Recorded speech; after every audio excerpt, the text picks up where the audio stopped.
just the 2 books that I've read recently. Okay, Priya, at the end here, you're also, now you told me you liked math before. Now tell me what sports you're involved with, because I know you like to play sports. I like to play soccer and tennis. Soccer and tennis. Okay, so you're a big tennis player, huh? Yeah. Hopefully maybe take it into high school ranks? Maybe. Maybe? Oh, okay. But I'm more of a soccer fan. More of a soccer fan, okay. Shayla at the end, the one-on-one player. Do you also play on a team in basketball? No? Are you gonna maybe do that in the future? Yeah.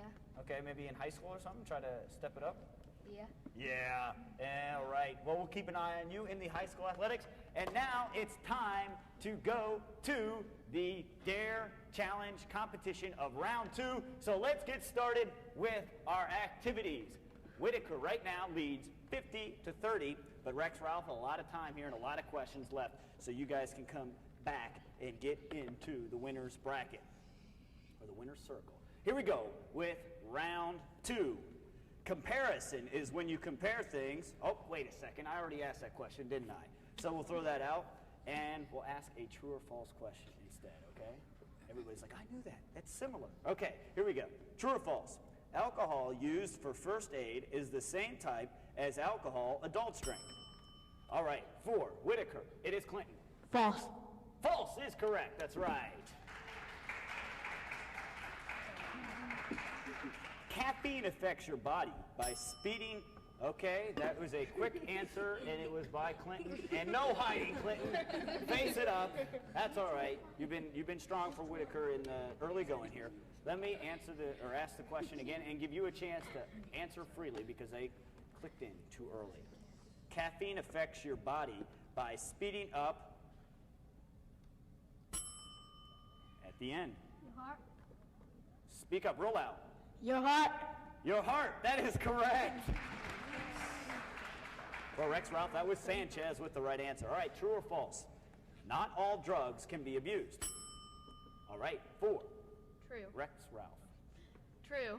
True is correct, and with the correct answer, it is Allison. All right, Allison. I'm sorry. What did she say? True. Did she say true? Yeah. Okay, that was wrong. Sorry. I messed up. All right, everybody give me a boo. Boo. Sorry. I'm going to have to take those points off the board. I know, I got your hopes up too high there. Okay. The cold shoulder is a form of arthritis. Okay? You clicked in too early, so we are going to redo the question for Rex Ralph. Here we go. The cold shoulder is a form of arthritis. At the end, it looks like it's Charla. False. False is the correct answer. There we go. See, you got the points back anyways. Okay. Remember to stay off the trigger finger a little bit there. Allow me to finish the question. All right, another true or false question. Playing sports can be an alternative to drug use. At the end, for Rex Ralph, it is Sanchez. True. True is the correct answer. Drugs, which are given by doctors, are called, at the end, for Rex Ralph. Chris. Prescriptions. Prescriptions, that is correct. Another fill-in-the-blank question. And this one's a long one, so listen carefully. A person who is pushy, who does not respect your rights, and wants everything his or her way, exhibits what kind of response style? At the end, for Whitaker, Neil. Aggressive. That is right. Yes. How many kinds of peer pressure are there? At the end, for Whitaker, Clinton. 4. Yes, that is right. 4 is the correct answer. Okay, back and forth action. I like it. True or false? Only old people die from cigarettes. 4, Rex Ralph. It is Allison. False. False, that is right. Way to get on that buzzer. I didn't know who did it tomorrow, so I went with Allison's, okay? Okay. All right, here we go. True or false? A force or influence which acts upon you to do something is peer pressure. Clinton for Whitaker. True. That is right. All right. Another fill-in-the-blank question. The different choices you have in a situation are known as for Whitaker. Sylvia. Alternatives. Alternatives, that's right. Okay, when you say something nice to someone, you give them a for Rex Ralph. Compliment? Compliment, that is right. All right, another fill in the blank, and it's long. Here we go. When advertisers want you to believe that rich and famous people use their product, what technique is it? And for Rex Ralph. Allison. Snob appeal. That is right.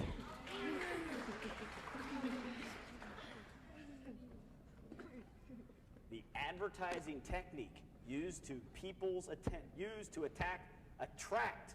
Let me repeat the question here. The advertising technique used to attract people's attention is called Clinton for Whitaker. Sex appeal. Sex appeal is correct. Okay, true or false? Broken record is a way to say no. For Whitaker. Sylvia. True. That is right.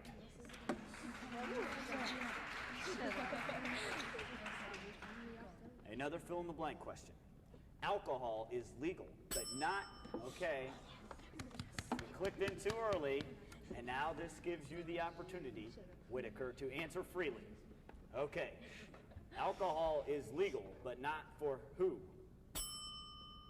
Neil. Minors. Will we accept that? Yes, we will. All right, Neil gets the correct answer. Here we go. A means of communicating or influence a large group of people is for Whitaker. Clinton. Bandwagon. No, that is incorrect. Let me repeat the question and then allow you to buzz in. Rex Ralph. A means of communicating or influencing a large group of people is. It is Leslie. Media. Media, that's right. All right, that's the end of round two. Leslie, you got the click in there. You were happy on the trigger finger and you got in there. And now, at the end of round two, our action shows Whitaker with a 90-70 lead over Rex Ralph. Round three action is coming up after these messages from Waycross Community Television.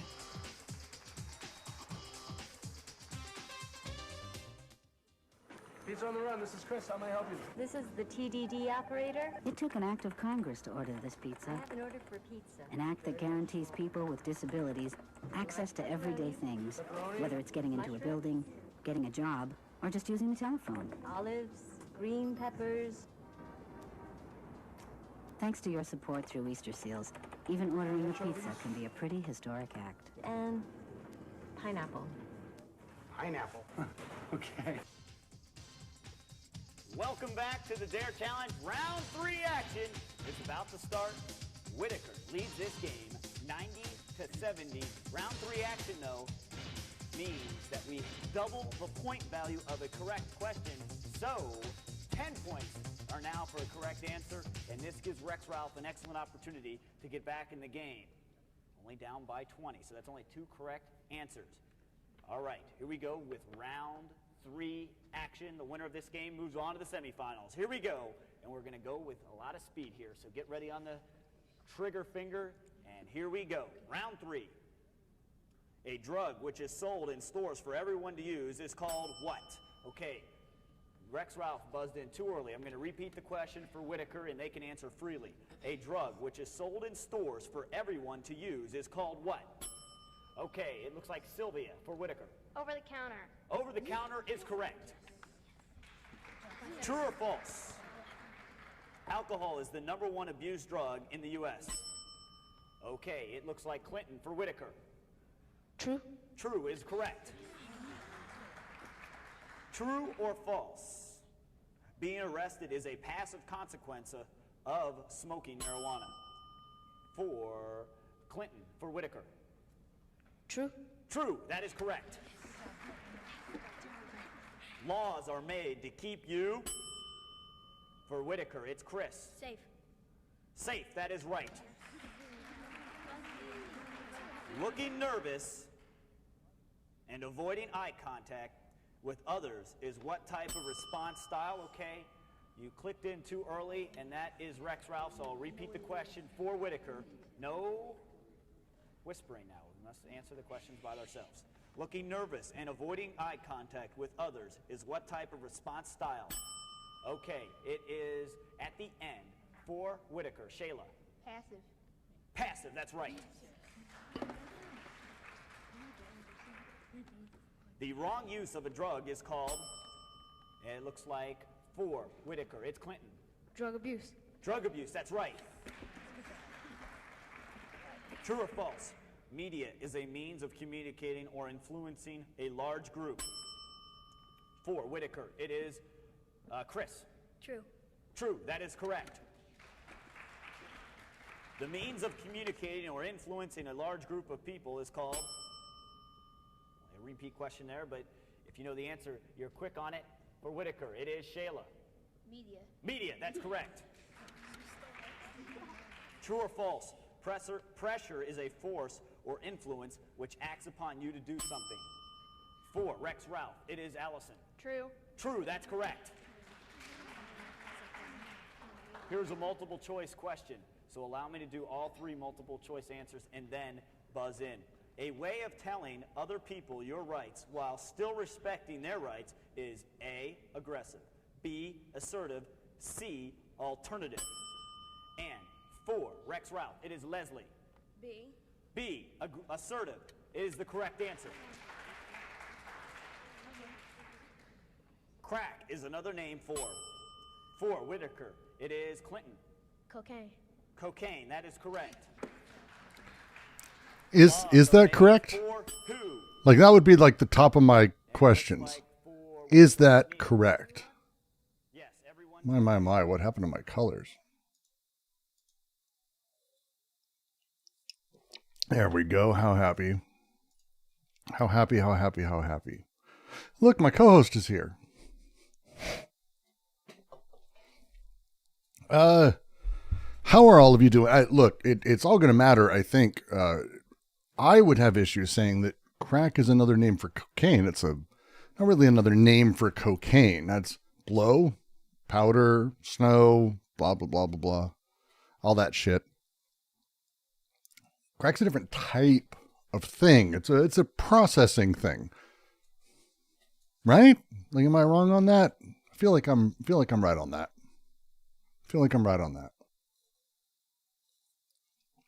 I agree, Brooks. It's very good of you to say so. That's fantastic to hear, Sunday. I love that. It's very, very fair for you to say so. Very fair for you to say so. All right, everyone. Hello and welcome to In the Fold. He does look a little bit red. Maybe I should take the filter down a little bit on him. That's okay. We'll figure it out. But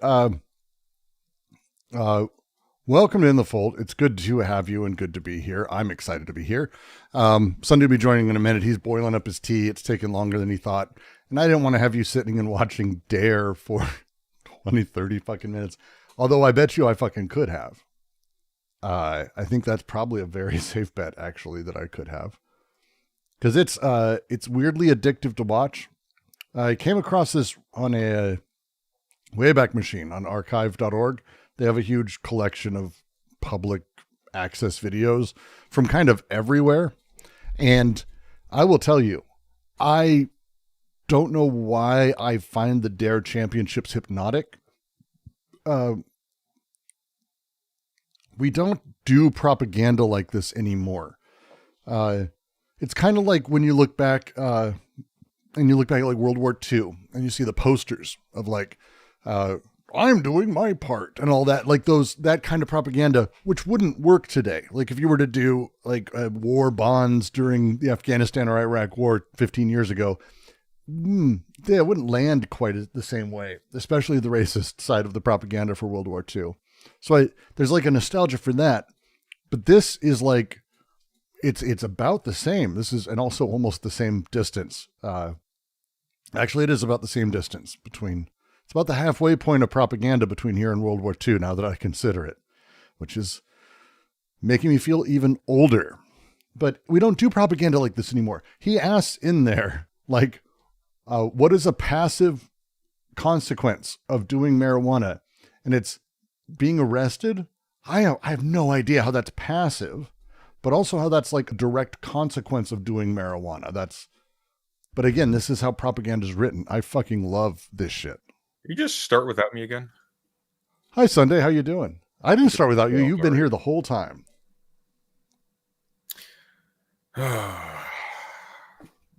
I'm doing swell, thank you. You were here the whole time. I would never start without my co-host. Never. You're far less animated though until you kind of get going. It's very strange. Yep. So we're talking about the additional signal chat that included. No, I haven't started any of that yet.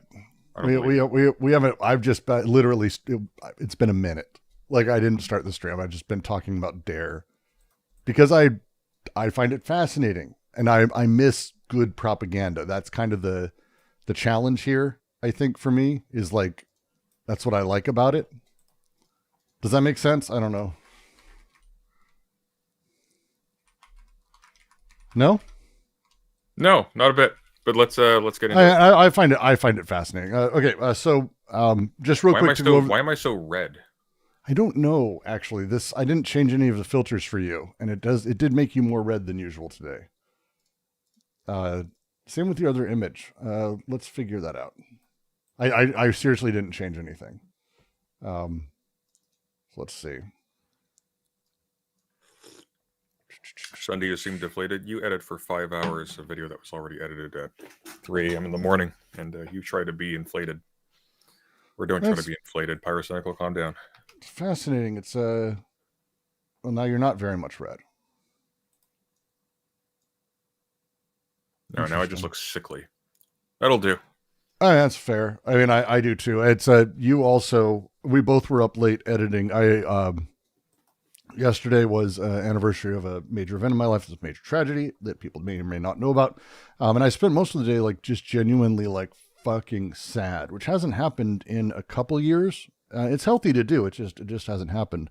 And I ended up starting to write a thing. Usually I do this to myself, but it ended up becoming something that I ended up turning into a video and editing until like 1:32 in the morning. So I empathize. I'm half dead and like emotionally just fucking beaten into the ground. Yeah. So on that note, you want to go through all of the human misery that we have no capacity to change whatsoever, and which will make us feel hopeless and tired? I mean, that's what my video was about. So sure. 2 seconds. Okay.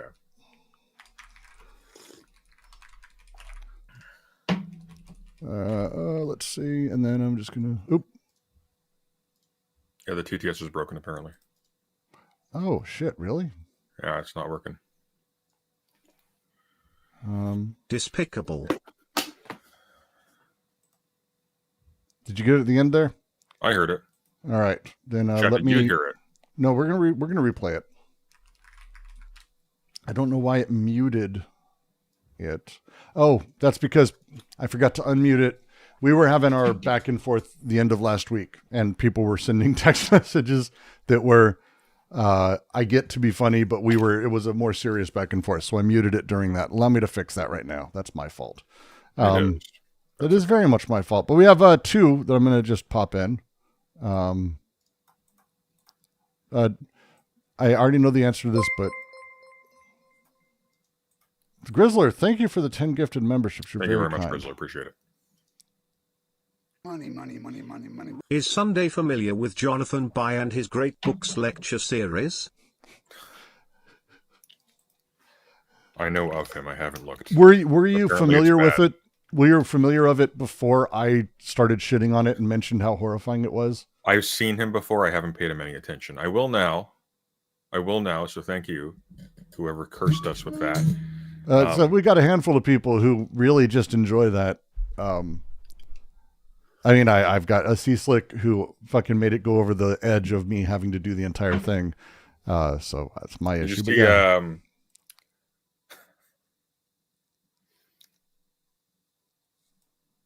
Wait, hang on.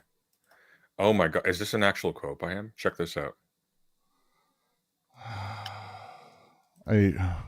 He is horrifying. I'm aware of him. He's like a TED Talk shithead, but like some people I know. But take a look at. Hey, some of us. I couldn't help it. Yeah, but check this I out. mean, it's generally a fair statement. This will make you mad. Money, money, money, money, money. If this show ever gets its technical difficulties sorted, it will lose its identity. That's a fair statement too. Let's do before we watch. We're going to do with the last one we missed. Money, money, money, money, money. At President Sunday, you're a liar and a fraud. You said you'd link Kevin T. Baker's model Metropolis in the description of your video. Oh shit! I didn't. No God damn it! Despicable. I was up till 5 fucking a.m. Okay. Here's the thing, Zensight. That first, thank you. That's hilarious. But second, it would have been funnier if you had made like a 30-minute video about how he's a fraud for that and released it like immediately. Sunday refuses to cite sources. I knew the bibliography was short. What the hell?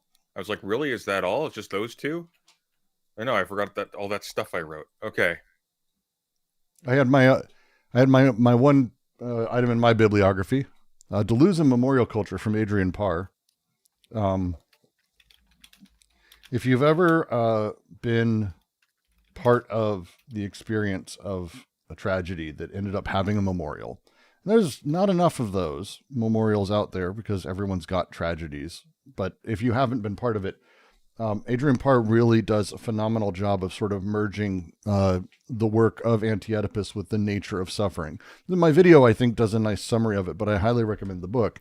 The problem is the book, I got it at a used bookstore, and I paid, let me see, $12.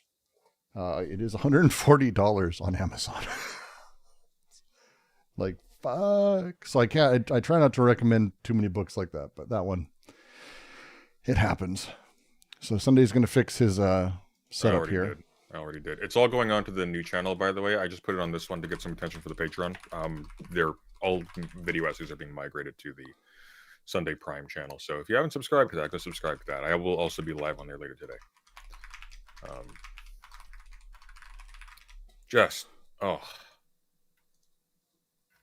That is so annoying. Oh my God, that is so annoying. All right, I have no doubt. Why is that not there? I try not to post direct links to piracy in my videos because on the off chance someone does look it up and actually buy it, Adrian's going to make, like, again, he's only an author, he's not a publisher, but he's going to make $60-70 off of a book. And I'm happy to, that's like more than a cup of coffee. If it was like a $10 book, I'd have a different beast. Also, I also have no issue with people having that stuff in the QC. So it's kind of like, it's how do I want to fit into the stories of how people interact with these texts is kind of what I tend to be more worried about. But yeah, thank you, Swedish. It was, I mean, I cried like a baby after that video, and a little bit during, if you couldn't see or tell. It's I don't have a stoic side to me very much, but it was good. I haven't talked about that in a while. I was on Doug Stanhope's podcast. I think was the last big time I did a thing on the whole thing. So yeah. It's a good episode of Stanhope's podcast. Super fucking surreal. At the Comedy Store in the basement in the podcasting room, the one Joe Rogan used to use when he started his show. And Louis Anderson and Joe came by. It was fucking weird. It was a surreal fucking night. And I just got beyond blitzed. My cousin who had died of an overdose, his best friend at the time, his closest friend Chuck, who was an extreme drug user, these people are.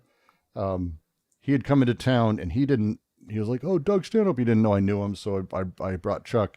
And then Doug, somebody's like, you want to do a podcast? And we just got ridiculously drunk and just talking shit on that podcast. It was very awesome. It was nice. Yeah, Louis Anderson is one of the all-time greats. If you haven't watched Baskets, I cannot recommend anything he's ever, because everything he's done I find amazing. Louis, the cartoon show where he's a little kid, all the way to The Wrong Guys, which I grew up with as a dumb movie that's hilarious. But Baskets, where he plays Zach Galifianakis' mom, is powerful. It's a powerful comedic, not comedic role. It's incredible. Yeah, Life with Louis is the cartoon. Just great. Great shit. And just a genuinely kind, warm, ridiculously warm human being in person. Like exactly who I hoped they'd be. Money. If presuppose that you accept Christianity, then is Calvinism philosophically and theologically insane, or does it make sense within the framework of Christianity? Who's that question addressed to? I don't know. It's from John Calvin Sucks, so I'm gonna guess they have an opinion. Was it a good amount of money at least? How much was it? It was $333. So we got $333 out of it. It's worth a quick response. It's not worth 20 minutes. I think maybe 2 more of those would be worth a quick response. I would just say anything can make sense. For the kingdom, John Calvin Sucks. And anything can fit within any framework. It's about the presuppositions and axiomatics that set and form the sets. I'm going to say whatever John Calvin said, I disagree with that thing. I mean, Calvinism sucks, but they all work. All right. I have our friend up waiting. You ready? We don't have any friends. Oh yeah, we do. Here is Jonathan Bai's post that you sent to me just now. I already hate. And then we'll move on to the news. Jonathan Bai writes, and how long ago was this? Jonathan Hetero would never say this. I got halfway through his Nietzsche video, and it is amazing. How old is he? It looks like he's in his 20s. Late 20s, I'm guessing. Yeah, never trust a public philosopher or someone pretending to be one who's in their late 20s. It takes too long. Just as a general rule, I have never met a single person who is a philosophy speaker who tries to speak to this kind of stuff as a public figure who's been realistically under 30, who has not just been a total train wreck. Myself included, by the way. Like I've never seen anyone who's not just just absolutely abysmal, because you can't. It takes too long. Like by the time you haven't really grown up until like 30 at least, probably more. And the idea that you're going to now like just start speaking to this stuff to a lay audience. Alex O'Connor is great. Alex O'Connor is awful. What are you talking about? What the fuck? He is awful. Low in pantaloons. I mean, you've got to be. You're trolling. Alex O'Connor's worse than bad though, because Alex O'Connor then takes his reputation for being the philosophy guy, and then just softball interviews people like Jordan Peterson, like just absolute hacks, and elevates them as a result. And I just can't stand it. There's just nothing serious there. It's a waste of time. It's the worst. Now there must be exceptions. No exceptions. I'm open to hearing of some. I've not heard of any exceptions. The best you can hope for is that people are. I'm quiet. Why am I quiet? Brooks, you fucked up the sound again. What? Apparently, you had I'm talk. Quiet. Talk for me. Testing. You're peaking at the same level as me. It's always Pippa. Pippa, you scallywag. Silence. Look, I think it has to do with the lower tones of your voice, which I tend to remove when I talk inside of these things. And so when you're looking at a phone and you're using a phone, you're going to naturally sound quieter because it doesn't have the lower tones. Whatever you say, Eeyore. Okay, what are we doing? Yeah. We're reading a brilliant quote from a philosopher who understands things. My biggest issue with Nietzsche was his pathetic life. Like, I didn't read this before I read it. Sorry, this is awful. An incel. I like how President Sunday self-reports himself treating his books like shit, when he always tries to nitpick people saying that they didn't read their books because they're not covered in biohazardous material. Sorry, we it's take the care opposite, of our actually. books. It's the opposite. I take meticulous care of my books, and they still, because of their make, they still get destroyed. This is just from like the very gently opening and closing stuff. It making contact with the inside of a bag, and you gently insert it, it will show signs of scuffing. So when I say this book looks pristine, I'm pointing out that there is actually no way in hell this person opened this thing. Period. Ugh. What are you looking at? What are you laughing at? I always enjoy when people find the chink in someone's armor. Just a little poke. It's kind of fun. It is. I find it entertaining. It's fun. Sorry. Read the quote, Brooks. Nietzsche was an incel, sickly, destitute, no readership in his sane years. When you look at modern far-right Nietzscheans, it's never the blonde beast or Ubermensch. It's always someone very much like Nietzsche, unattractive, marginalized, resentful. Makes you wonder if only those who are completely powerless fetishize power so much. My biggest issue with Nietzsche was his pathetic life, an incel, sickly, destitute, no readership in his sane years. Wow, I'm trying to think of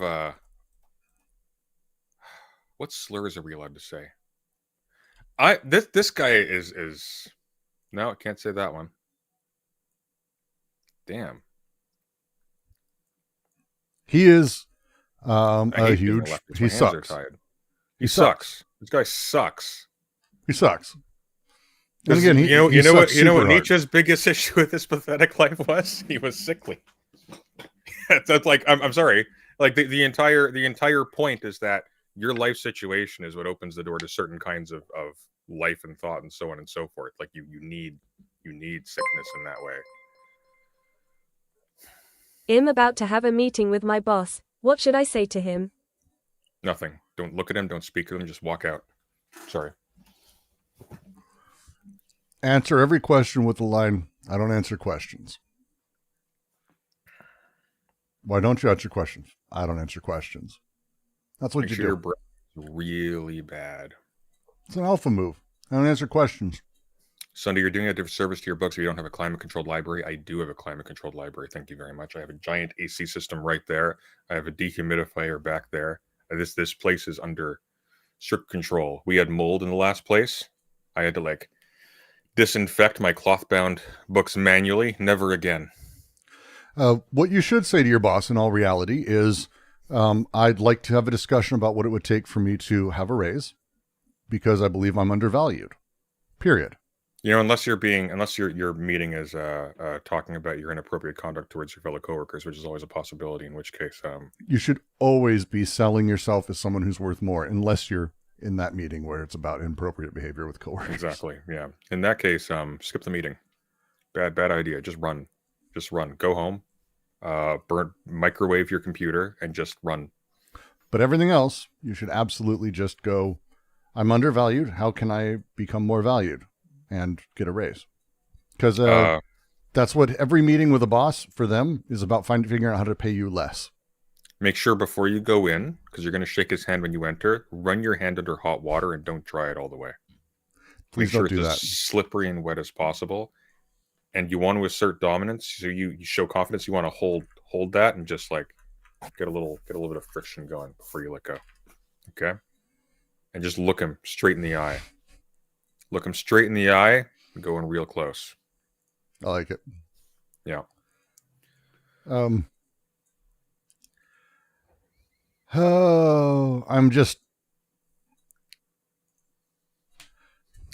We're back at the same story again. Because I think this was one of the more fun stories we've gone over in some time. Yes. Like, we enjoyed going through the Signal story because, again, showing the core disarray in the Trump administration and how little he has control or understanding of what anyone's doing and how little they respect him and also J.D. Vance was hilarious. But the fact that Pete Hegseth, who my favorite Onion front page article in the last couple weeks was Pete Hegseth so unpopular he must drink lunch alone. That's a fucking great line. But now he's at the point where he's just... You know how Christians make the argument that we are all religious, it's just a matter of what we worship. This sounds a lot like Judith Butler's saying that we're all just performing our gender. I call her Judith Nutter, a transphobic hag. What the fuck? I'm so confused, but thank you. Strange stranger. Judith Nuttler is kind of a funny name. I'm just saying. I feel like Judith Jutler would have been better. Yeah. That new book doesn't look very good. I mean, I've never been a Judith Butler fan. I find her writing sometimes decent. She's done some overall good work. Like, she's not like bad. Really good. I just find her stuff mostly I find like introductory. Gender Trouble was fantastic, and I feel like what happened is she internalized the way her writing was parodied unfairly, in my opinion. So a lot of her writings actually was really solid and actually pretty clear if you bothered to do the work. Yeah. But I feel like she internalized that, and her recent stuff for the past few decades now has been just, I guess, a couple decades, has been just like super basic, and she hasn't really pushed any envelopes. It's kind of, I'm just kind of bored mostly. Yeah, she I certainly, think isn't transphobic. No.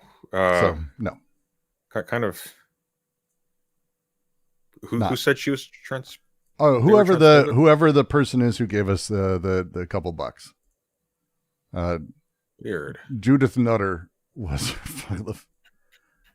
No, Judith Butler sucks for different reasons. One of which is that they were silent about a colleague who had sexual abuse allegations against them that were credible. Judith Butler is not transphobic, though. Judith Butler is just a typical cowardly academic. So it's not super cowardly. She's fine. She's fine. I'll take her over Zizek any day of the good, week. But take her over Zizek any day of the week these days. I think they're about the same kind of, except I think I like Butler as a theorist more than Zizek these days. Yeah, probably. But I mean, that's not setting the ball very high. They were a lot of these people were really good 10, 20, 30 years ago, and just they got absorbed by the climate of pop bullshit. It's tough. It's a tough transition.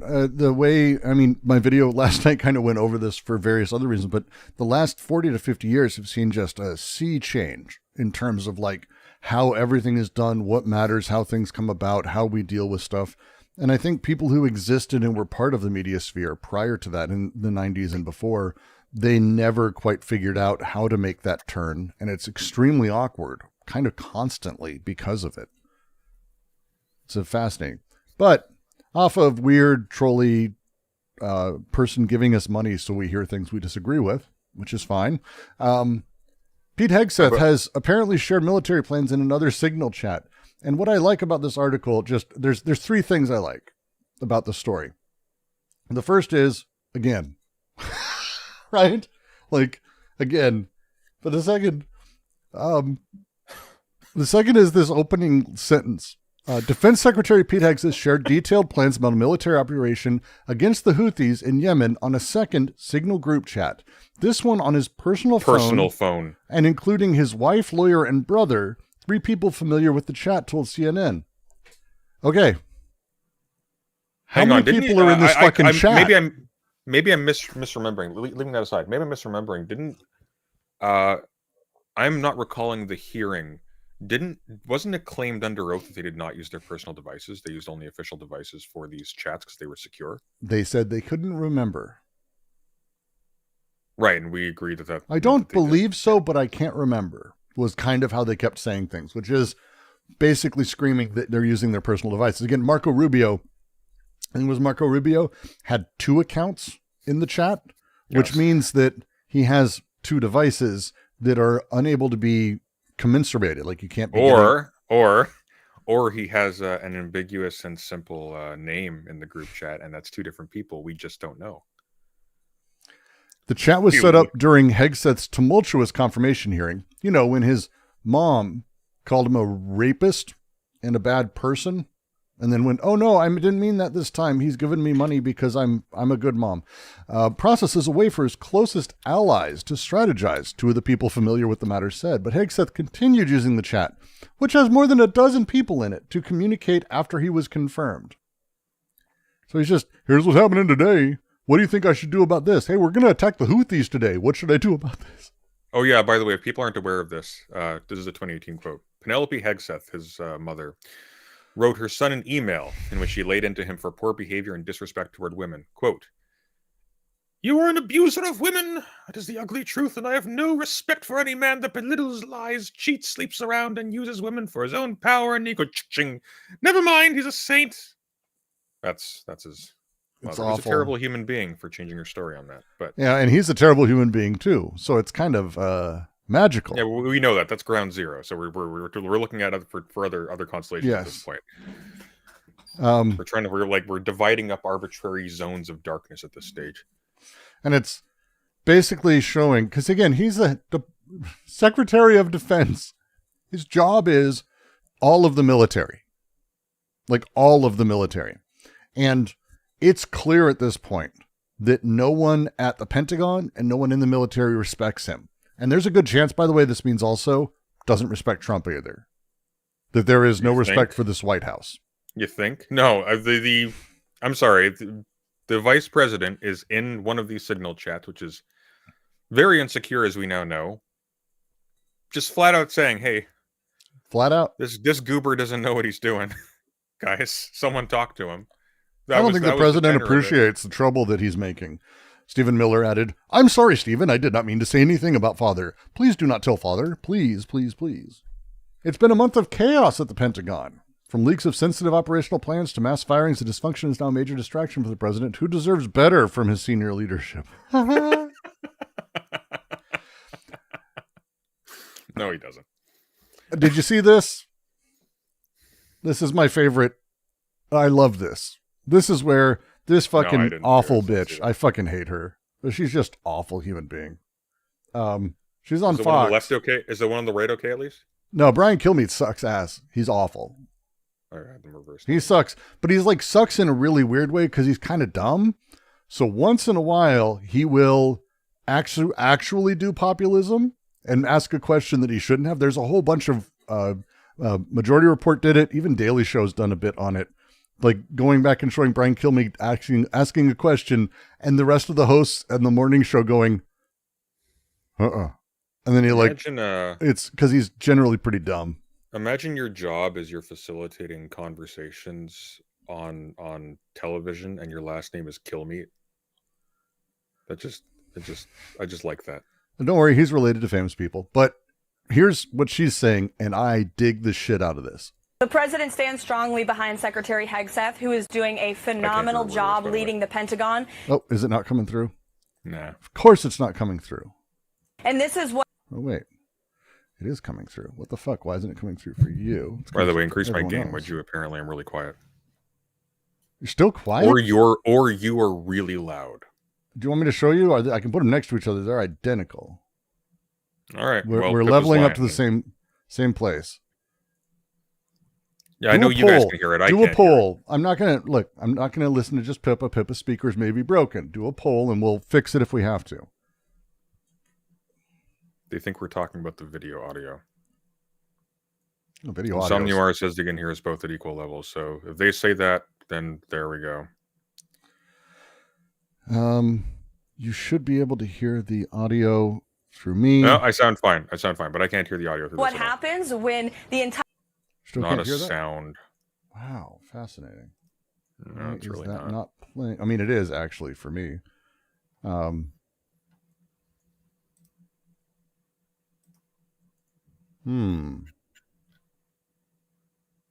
Might take a second, sorry. That's going through there. You are getting my loop back. That's...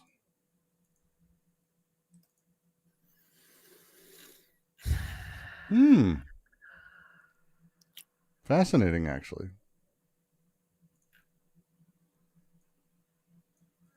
All right, let's see. We'll check my audio, which is 1 and 2. Loopback should be going out and sending things straight to you. The president stands strong. Why is it not sending?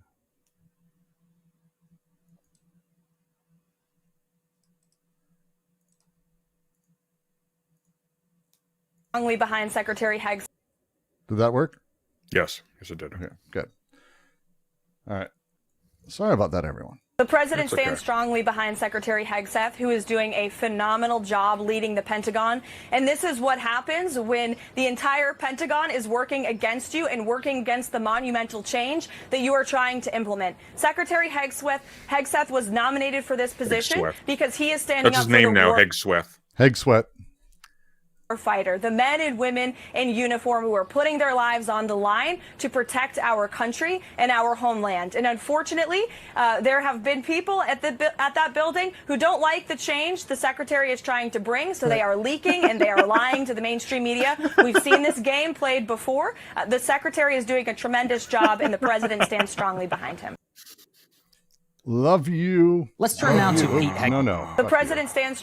I love it because it's basically saying, hey, Pete Hegseth, who is in charge of everything at the Pentagon, has absolutely no respect of anyone at the Pentagon, and everyone at the Pentagon is fighting against his change, which means, what the fuck are you going to do? Like this is, it's that same thing. It's they just don't like change. We're not in charge. If we were in charge, things would change. Now that we're in charge, no one will listen to us, so things don't change, but we're still in charge. It's a fucking crazy mentality.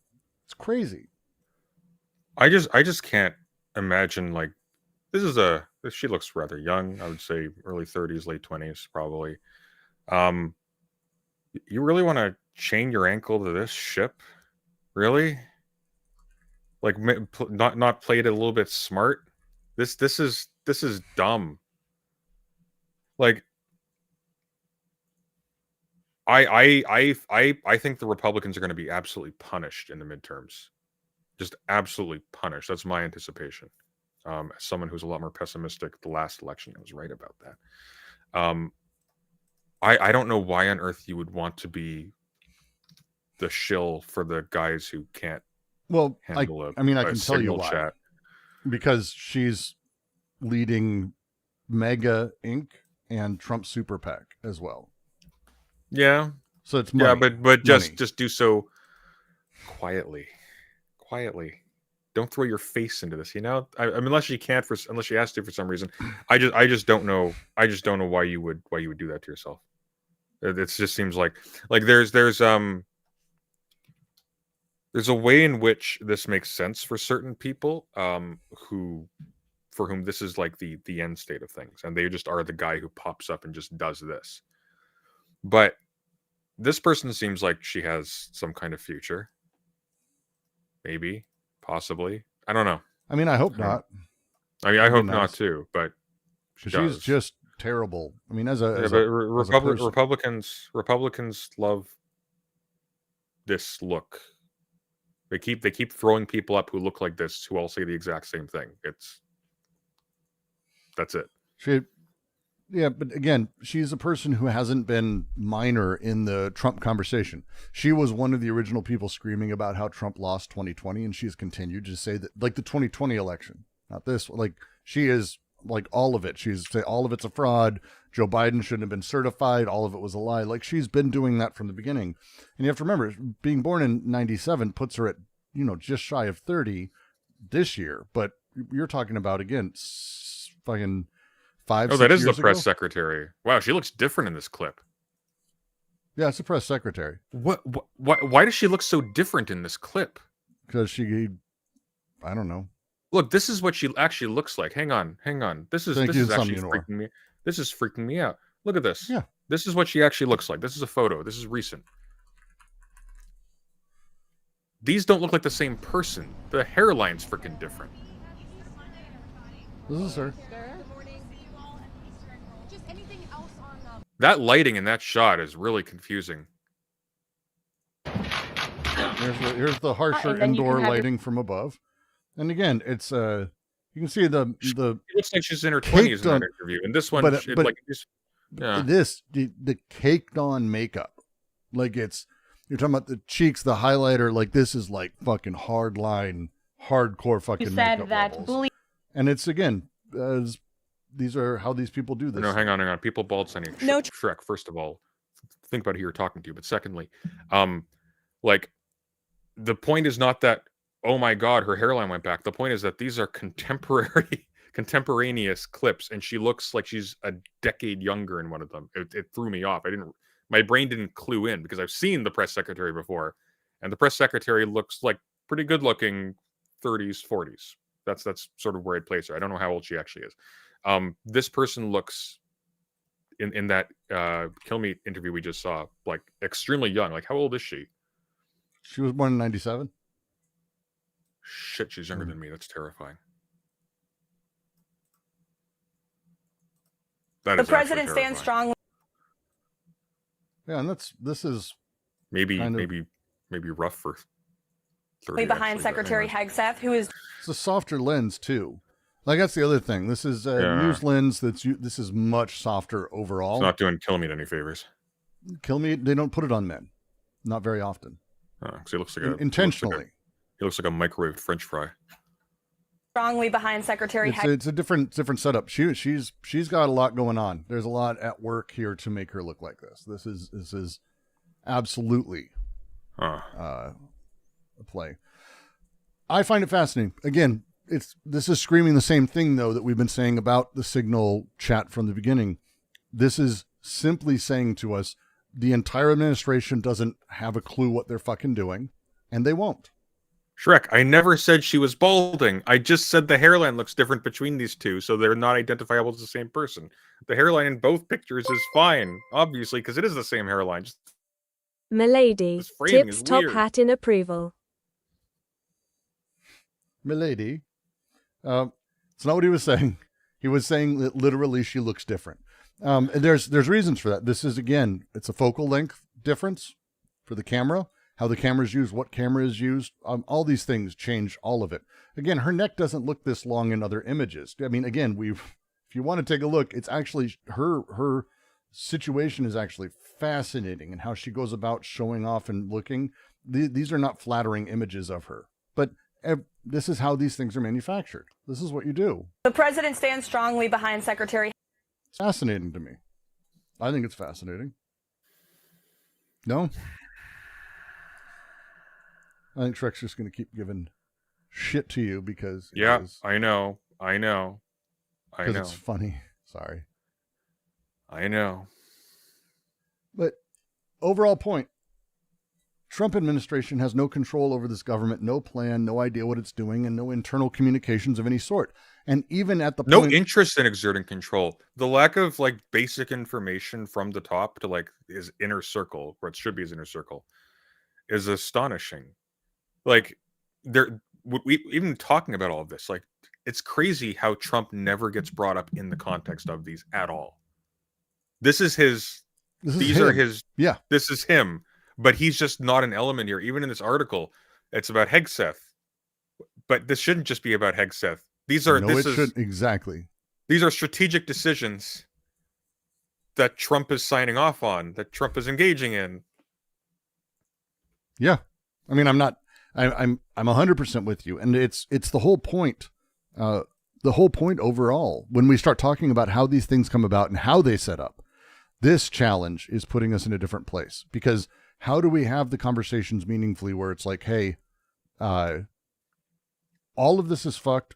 Communication's not happening. They're not aware of communication as a thing, or I guess concerned with it, which again, I'm continually in confusion by. But like, what's the thing? Like, how do you have this conversation with people? It's a real question to me, at least. Well, to put it just get the elephant out of the room, like it's distinctly possible that the general lack of interest in communication isn't due to ulterior designs or whatever. It may literally just be that Trump is significantly more senile and demented than we thought. And he might actually be Maybe unable to communicate behind the scenes. Because like here's the thing, like we are able to witness him doing like weird little bully ops with people who are completely under his power, where he rambles and says kind of whatever. And we are able to see him have similar things where it's like with Bukaki, where he's they're just broing it up, but like we've never seen him in a policy discussion. He may literally not have the capacity to do that, and he may actually be like a detriment to those conversations because he wants to feel involved. Well, and he may be used to, it's one of the things I think Musk also runs into, and anyone who's at this level. When you are wealthy and you're not the president, like the president's a slightly different position because you're in charge and you have to kind of take affirming action.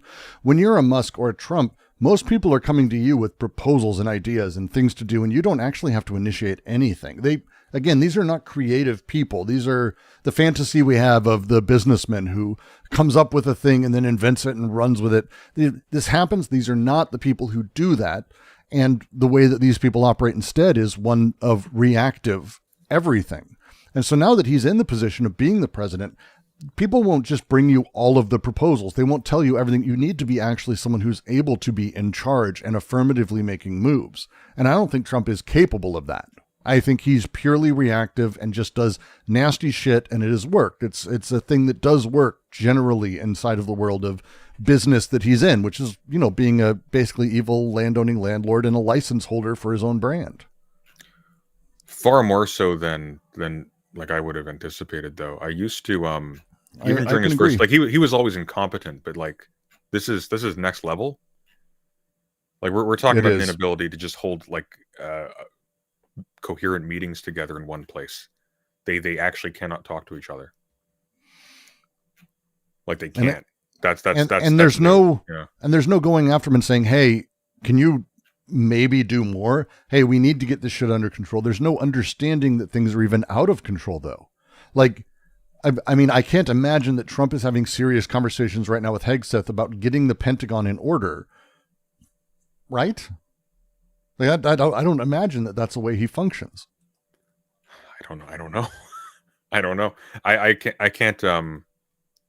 Frankly, I can't imagine that Hegseth is still working for him if that is the case.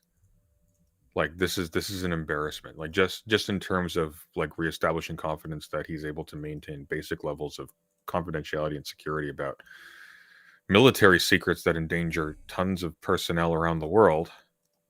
Not to mention, risk triggering diplomatic disasters, potentially resulting in the breakdown of the global order in ways that they can't predict and don't want. Why would you not just fire him to make a statement?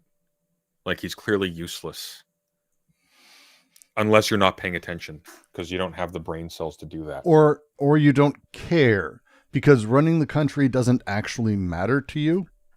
And really, you're here to enrich yourself and get as much power as possible consistently without a functional understanding of what is behind that power. Or just revenge. Like I think a lot of this is just revenge. The tariffs, I think, are another thing like that. And I was going to want to get into them later, but I think if you're up for jumping, I want to have a conversation about. Sure, why not?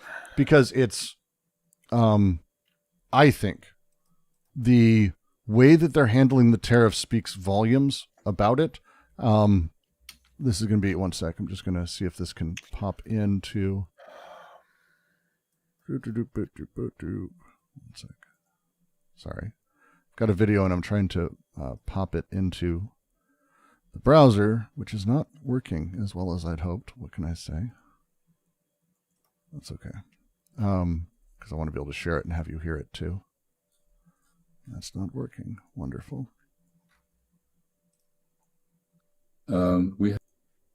There, this thing. All right. Right. So this is a former Secretary of Secretary of State and advisor on economics to multiple presidents, gentleman.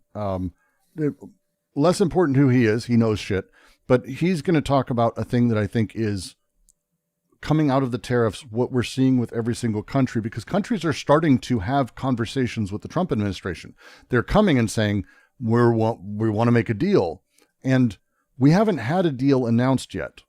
And it's been like a week and a half, 2 weeks. Countries across the world are dying to make a deal. This is not a thing like, if there is anything that they can do, they will do it, especially countries like Japan, which are deeply dependent on interactions with us, especially given China on the other side. So this, we'll give him a minute. This I found very, we'll comment afterwards. And let me know if you want me to pause too. Sure. We have, the White House claims that there are direct talks going on somehow with the Chinese. I don't believe it. I think what is happening is what I described earlier. The Chinese are maintaining contact with us, routine contact. There is no negotiation going on. The Japanese have just been in Washington, and their experience apparently was they went to talk to the American leadership on this matter, and the American leadership said, "What are you offering?" And the Japanese said, "Well, what is it that you want?" And the Americans could not explain what they wanted. This is a... Oh my God. Apparently, we'll watch the rest of it.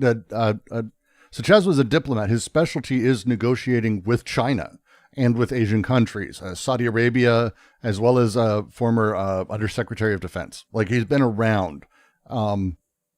This is not just him. I just really like how he put it because it's so blunt.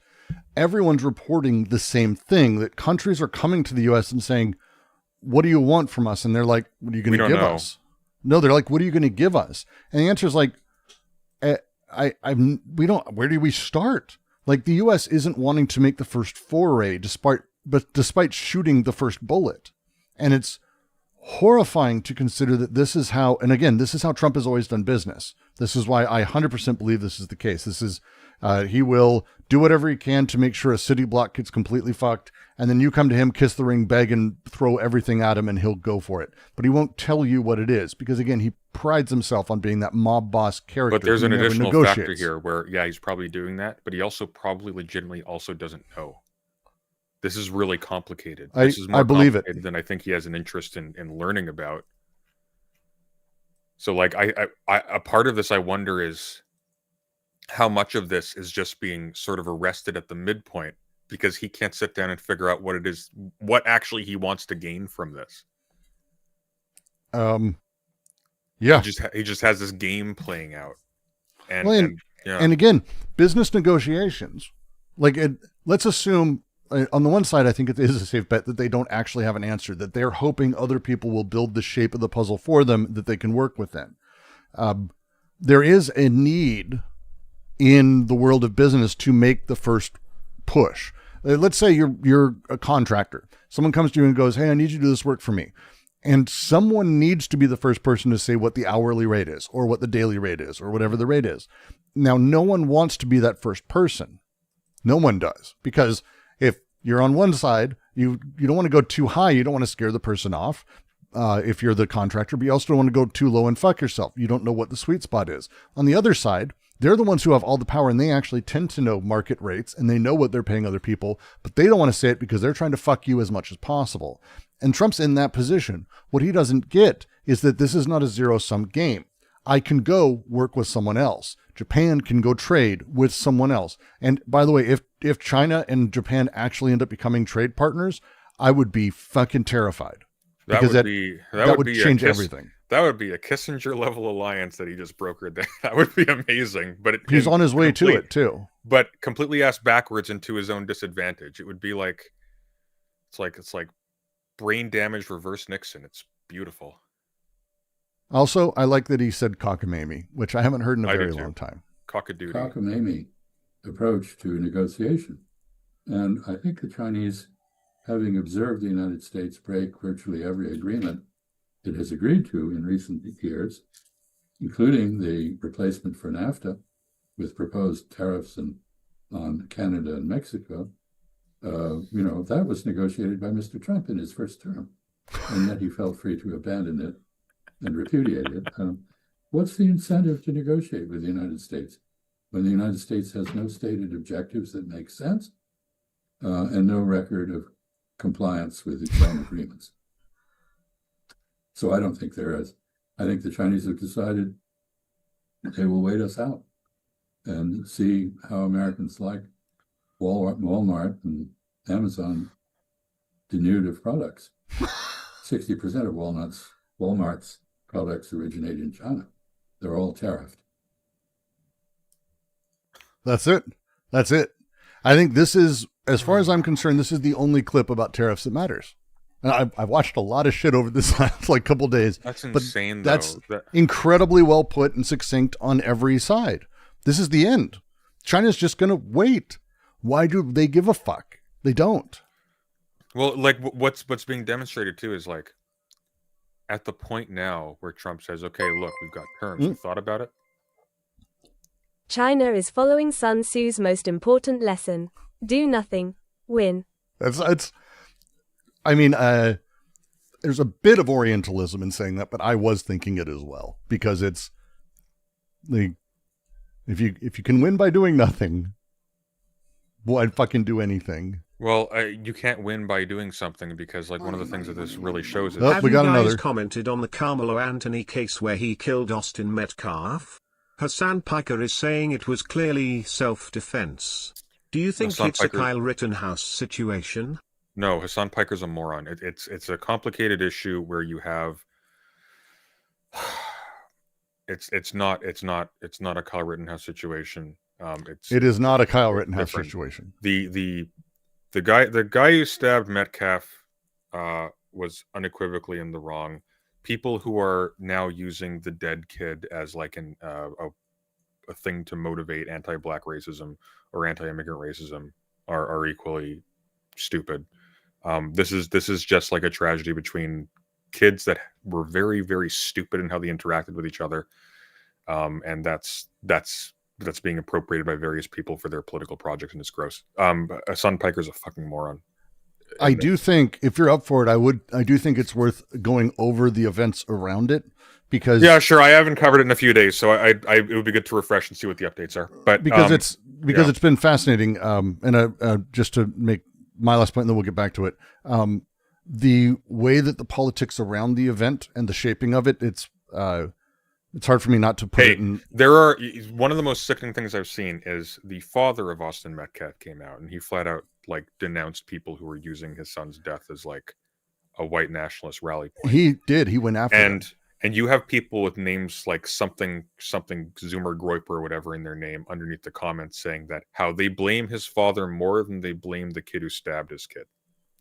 And then the dad shows up at the press conference. Yes. But because, and again, I don't fault any of these people for this. I fight the Groiper's fucking Nazi, but like the dad shows up and the family's like, oh, he's trying to turn this into a big event because the Nazis are here with, like, they don't know where he stands or any of this because again, the large scale politics presumed to exist around this, the way this has been re-territorialized and the way that we've assumed every interracial fight must have occurred, must have happened, how we blame people, how the outcome works is so completely conditioned and set up already that the dad, who seems, as far as I'm concerned, to be perfectly normally acting like a dad who's in mourning and trying to figure out what's going on, is being treated elsewise because we've seen this in the past. Kyle Rittenhouse's family is a great example, actually, of this presumption of how people are going to act. And it's one of the reasons that we are continually being sort of fascized more and more and more. We should do a bit on it later. We should probably transition into that soon because I don't see why we would dwell on this too long. We got the gist of it. Someone asked very quickly, send a real question, who are three people in the same media sphere apart from Brooks you respect who are alive? I never said I respected Brooks. No, fuck. Why would he respect me? Jesus Christ. I'm wearing a Cookie Monster shirt. Who respects fucking that? Come on. Okay, by same media sphere, do you mean people anybody knows about? Because Kid Not Kin would be on there, but nobody watches them. And that's a crime. It's just a fact. Francesca Florentini would be one. Sam Cedars, pretty good. And why is my brain not working? Who's the co-host with Sam Cedar? I almost called her Meghan Markle for a second. That's how tired my brain is. Anna, thank you. Emma Vigland. I said Emma Vigland. Emma Vigland's good. I was like, Anna, wait, no, I hate Anna. Emma, that's what you said. Okay. I've added it to the agenda. We'll get to it. I kind of want to go through a couple more because I think we'll end up doing the rest of the show kind of talking about that. Actual justice warrior. There's an intellectual right there. I want to, just because there are some headlines that are written that are within hours the funniest fucking headline that's ever been written. Let's see. I think it's fucking hilarious.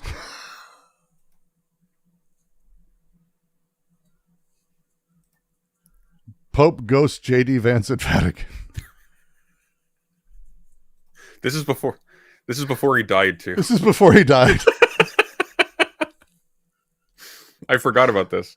And all I can think is that, like, if you read this article, like it came out today, in my head, I just see the Pope going, J.D. Vance is coming, I'm going to ghost him. And he means like turning into a ghost and haunting him. I don't know why. I can't fucking, I thought it was the best thing I'd ever read this morning when it popped in my feed. I was like, this is great. Thank you for that article. He saw J.D. Vance, his baby face in real life for 5 seconds. Then he retired to his office and decided to ghost him. Opened up a secret door in the back, went up to a big glass vial and said, Lord, the world is ripe for the harvest. Initiate third impact. And that's the world is about to end, guys. It's over. That's... Oh, good Lord. It was too funny for me. Sorry. The president won't take me seriously. I need to go kill the Pope to prove that I'm a danger. It's not. Yeah. Did you see one of the people that's being talked about as a potential replacement? His last name is actually Marx, and he actually wrote a book starting off with the title Das Kapital. Oh God. I'm not even kidding. Hang on. I love it. Can you imagine the audacity though? Like, hang on. Reinhard Marx. It's a cardinal called Reinhard Marx. He has a book literally called Das Kapital. That's amazing. I mean, if you have that name, like, why not? But imagine being a cardinal with the last name Obama and just writing a book called The Audacity of Pope. Like, it's that level. Thank you for not acknowledging that.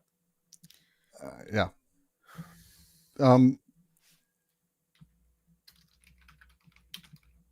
Do we want to move to... Is he not papable? Is he not papable? I thought somebody was talking about that. I think there's a lot... I am not looking forward to whoever the next pope is, and I tend to... Stanhope has that bit that I've always loved. Look here. Fox about News pope selection. Fox News was saying... or Live Fox... No, that is Fox News, right? Yeah, it is. Like, check this out. They mentioned Reinhard Marx as like the second possibility under Peter Erdo. I don't know any of these names. I mean, but they may be doing that because they hate Catholics now, or they hate the Pope because the Pope has his Euronews. No, Euronews has the same list, so it's not fair.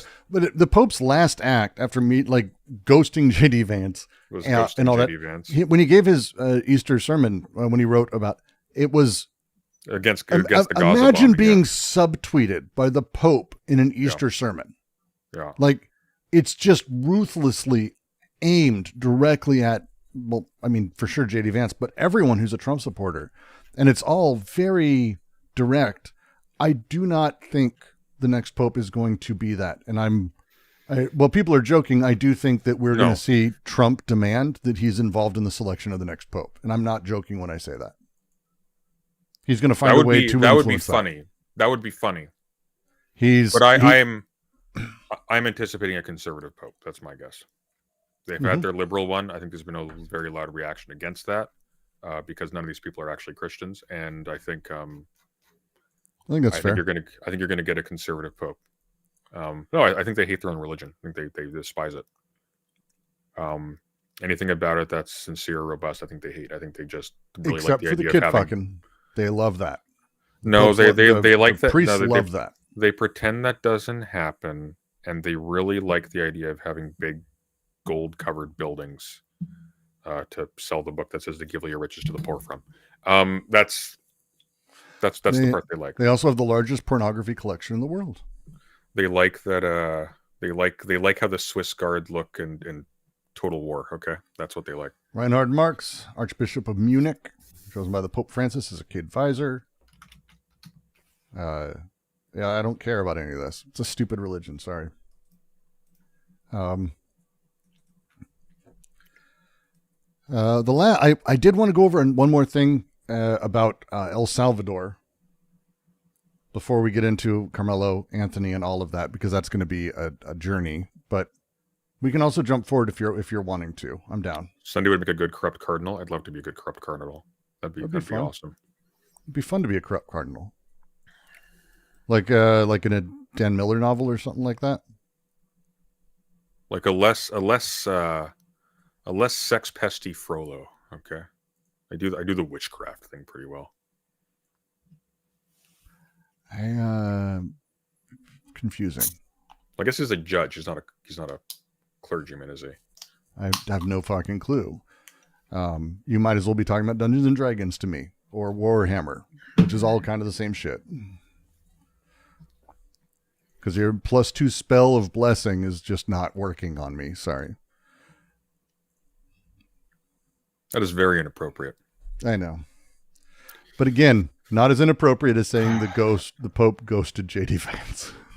Right before JD Vance kills the Pope. It's so great. It's so great. I mean, he died of pneumonia. It's a possibility. These guys aren't vaccinated. Just comes in with a cold. Actually, they're all vaccinated. They just don't want the poors to be vaccinated. They're all maybe that's why none of them know how to do their jobs anymore. Did you think about that? It is entirely possible. It's entirely possible.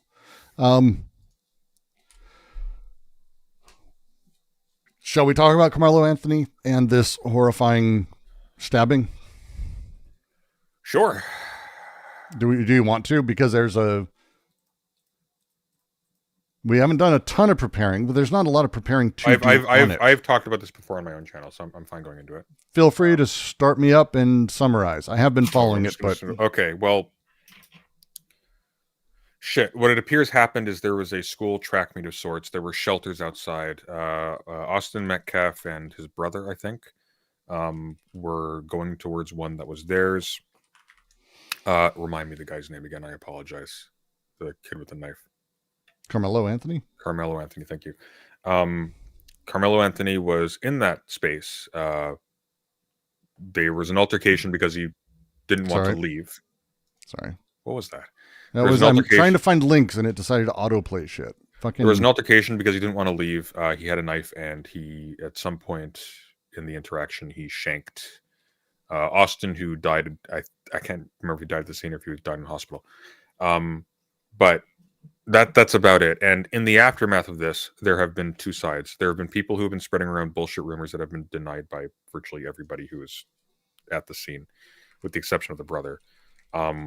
That there was an altercation either started by Austin or by Carmelo, by Metcalf or Carmelo rather, and people who are claiming that Metcalf just attacked the person first. This doesn't appear to be true, judging from what I've read, and it's frustrating because it's in one of these weird spaces where it is indeed the case. Like, there are similar cases of this where people, for racist reasons, are cast in a light that makes them unsympathetic, and even if they weren't the causal agent of the interaction, they are treated as if they were blameworthy. But there's a flip side to this where it's like people of that description can also be blameworthy. They can also just do this, and it seems like that's the case now. And so on the one hand, you've got idiots like Hassan Piker, who on that basis, strictly because of the ethnic identity of the people involved, is saying, no, this person is clearly acting in self-defense, so the person is a liar because he'll just eat up whatever slop people post that satisfies his biases. And then on the flip side of this, there are people who are talking about, like, look at how these people are. And one of the things that really impressed me is the father of Metcalf actually came out and decried those people, which was I was really impressed by that. You don't see that kind of statement made very often. And as a result, like, these people who truly hate everyone and have no love whatsoever for the kid who was stabbed, immediately started turning on the father and talking about how he's a race traitor and so on and so forth. Just so you understand what the tenor of this is. And what's really frustrating about this is that the way you diffuse this is by not doing what Hassan did and just treat it seriously and soberly on a case-by-case basis. He's not doing that. He's stoking that fire. Why? Because it makes him feel big and important, and it gives him something very easy to chew on. Because there's a whole lot of people who will just jump on that because they're just champing at the bit for an excuse to be cruel to strangers. And that's it. I think it's a very fair summary. It's one of the horrifying parts of this, because we've had a lot of interracial or race involved attacks, stabbings in various ways. One of the things that we've started to see is that they have a playbook.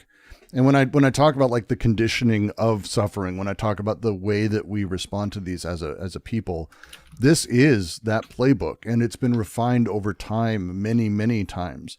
And one of the sort of stunning parts of this is how much it absolutely is just horrifying. This gets to me a lot. This article I found really good to sort of talk about the Protect White Americans protest, which is where all of this happened. And then it's got video as well to sort of go through. This is, let's zoom in a little bit. This is right here, Jake Lang, he's here on the left, and Philip Anderson here on the right. These are both men who were pardoned by Trump after January 6th attack on the Capitol. These are these people. Those people led a protest, Protect White Americans, condemning the killing of Austin Metcalf. Imagine just the level of just obsequiousness to be one of those men on the stage. I'm not going to point out who or why. I am. No, like, can you imagine? Like, imagine someone being a token on a protest against everyone you're related to. Like, what the fuck? Uncle Ruckus. A protest organized by a group called Protect White Americans, purportedly to condemn the stabbing of Austin Metcalf as an act of racial violence.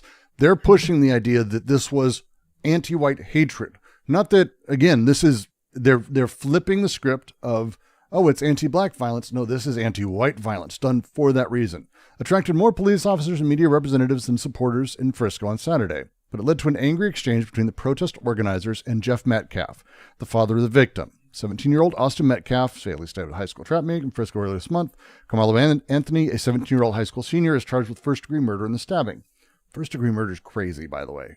I still think that's crazy. I don't think first-degree murder is inappropriate in this case. But like, here's the thing. Premeditation and full. I think so. I think that's fair, and I'll tell you why. So the account that I've seen, and it's consistent with what I'm reading on Wikipedia here, so I'll just go over it again. I'll just read it over quickly. So the altercation started when Metcalf told. It says Metcalf here. They didn't edit this very well. When Metcalf told Carmelo Anthony to move out from his team's tent. It was raining at the time and people were taking shelter. A verbal argument between them started. During the argument, Anthony told Metcalf, "Touch me and see what happens," while reaching his hand in the bag. Metcalf grabbed Anthony and asked him to leave the tent again. In response, Anthony pulled out a black knife from his backpack and stabbed him once in the chest before running away. The bloody knife was later found by police in the bleachers. Austin Metcalf died at the scene. So here's the thing.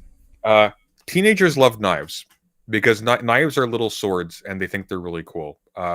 Teenagers love weapons. They find them really interesting and cool, and they feel powerful having them. People imagine situations in which they get to use them in self-defense. People have cartoonish notions of how the law works, where if somebody touches you, it's self-defense. Aha, it's okay now. Do I think that this was racially motivated? I have no idea. I don't know his psychology. What I do know is that this person did premeditate because he said, "Touch me again and see what happens," while he had his hand in the bag. He clearly had intentions to remove a weapon and do that in that case. It wasn't a crime of passion where he was acting impulsively. This seems like it was something that was at the very least being thought through in real time and conceived as that. So like, as far as I'm concerned, like, this sounds like somebody who like probably didn't conceive himself as committing murder, but wanted to do the thing. I think that's a fair. We have very, very different understandings what premeditation means, but I'm not going to debate that. with very, very different understandings of what premeditation means. But to continue, Jake Lang, who was among people. All you need. Actually, let's talk about it for a second because I think it's actually kind of important. Okay. My understanding, and you can correct me if you have a more specific understanding of this. My understanding is that premeditation just involves evidence that somebody has considered the act beforehand. The statement beforehand is not 10 seconds before. It's not 5 seconds before. Beforehand is outside the incident. It generally does, yeah. It has to be specifically outside of the incident, as in what specific period of time before the event? Well, I mean, this is where, again, we may simply disagree as a thing. I'm just asking in terms of like the legal definition, because when we're talking about first degree, we're talking about a judgment by a court. So specifically why they're going for first degree is because they're saying that he's carried the knife in order to stab somebody, that it was planned that that's what he was going to do with the knife when he put it into his bag. Tends to be, by the way, what premeditation does need to mean. If I have a gun and I go, dude, stop doing that or you're going to find out what's wrong, and then I reach in and I grab a gun and they do it again, that's not premeditation. That's in the moment. This is the same event. Barbarian says it's Law Sunday, not philosophy. I know. That's why I'm talking about it in this way. So here's the thing. If that is what they're going, like, unless there's a specific reason to think that that would be not admissible by the courts because there's some precedent against considering premeditation in that way, I think that satisfies the conditions of premeditation. That statement. Sure. Again, I'm not super interested in having this debate. Okay. All right. Because we're not lawyers. And again, when we start talking about, like, for me, less that, because I'm not really super interested in like that debate. But when you're putting it up against other people, first degree murder being literally planning for days at a time or going to a place to murder someone, these are very different. A guy who, for example, catches his wife in bed with someone, goes to get the gun, comes back and kills both of them. This is an act of passion that, to me, is who you get charged up against. You're basically placing things in specific ways. And again, the way that they're charging... I'm going to meet you. I'll meet you halfway a little bit, like in terms of like... look. There is a difference between someone planning out to kill a particular person in a particular way and someone having a notion in a short span of time that was not reflected upon at a meta level, so they aren't considering it in its full like gravity. But I would not consider that to be a radical distinction in terms of like, was this meditated on at all? It's a matter of degree of premeditation at that point. So that would like be as like a philosophical question now, because now we're not talking about the legality of it. Like that for me would be a mitigating factor. It's like this guy did something premeditated but stupid that had he thought about it for 5 seconds he wouldn't have done, versus no, this person having thought about it would have done it again, he just would have been better at covering his tracks, right? That'd be the difference. Again, all of that is whatever they may charge him with. It was more of a flippant comment from me. Again, this is not the debate I think worth having. All right. The conversation worth having is how we're immediately getting into lines, and I think this debate back and forth is even more proof of this, that it becomes a debate on technicalities and setup rather than understanding that we're all kind of falling into being particular actors in a particular stage in a particular way that this comes about. That we even say the same thing with the anti-white protests, which has become more and more a thing, and the anti-black protests, and then the pro-white protests, and how these sort of things have come out over the last 5 years to become stanchioned in their very particular ways, stopping more emergent, interesting secondary behaviors, like, honestly, Austin Metcalf's dad, who's like my example of where this breaks down, because we haven't given the room to this person to do whatever he's going to do. The presumption is when he shows up at the family giving a press conference that he's there to do something. He's there to watch. I have no reason to believe otherwise, but I get why they're freaked out that he's there, because, you know, these other white nationalist fucks have been swarming him, and you don't really know where anyone stands until they do what they did today, which is the other day where he made this huge fucking statement. So the presumption around how these organizations are working in the puzzle pieces is kind of a big deal. And that's this back and forth here. We'll just watch this video real quick. Americans, fight, fight, fight, fight. Hey Jeff, it's Jake Lang here. Yes, sir. What can I do for you? Jeff, first of all, Here he is calling the dad. What a piece of human shit this person is. As a note, he is Republican candidate for Senate in Florida, running for the seat Marco Rubio left vacant. So this person may very well become a senator. Because it's Florida. Entire heart rests in your hands. I would be in my position, not even as somebody even knew your son, but somebody that shares the same understanding. I grew up as a 17-year-old young white man too, and I grew up in fear of my life around black people because they were killing and robbing people around me all the time. That had the real energy of, you know, that Steve Martin movie. Is it called The Idiot? I can't remember. The Jerk. The Jerk, where he's like, he talks about his life as a little black boy. One of the best fucking opening lines ever. It wasn't always Yes. like this. I was rich, but not before. I was born a poor black child.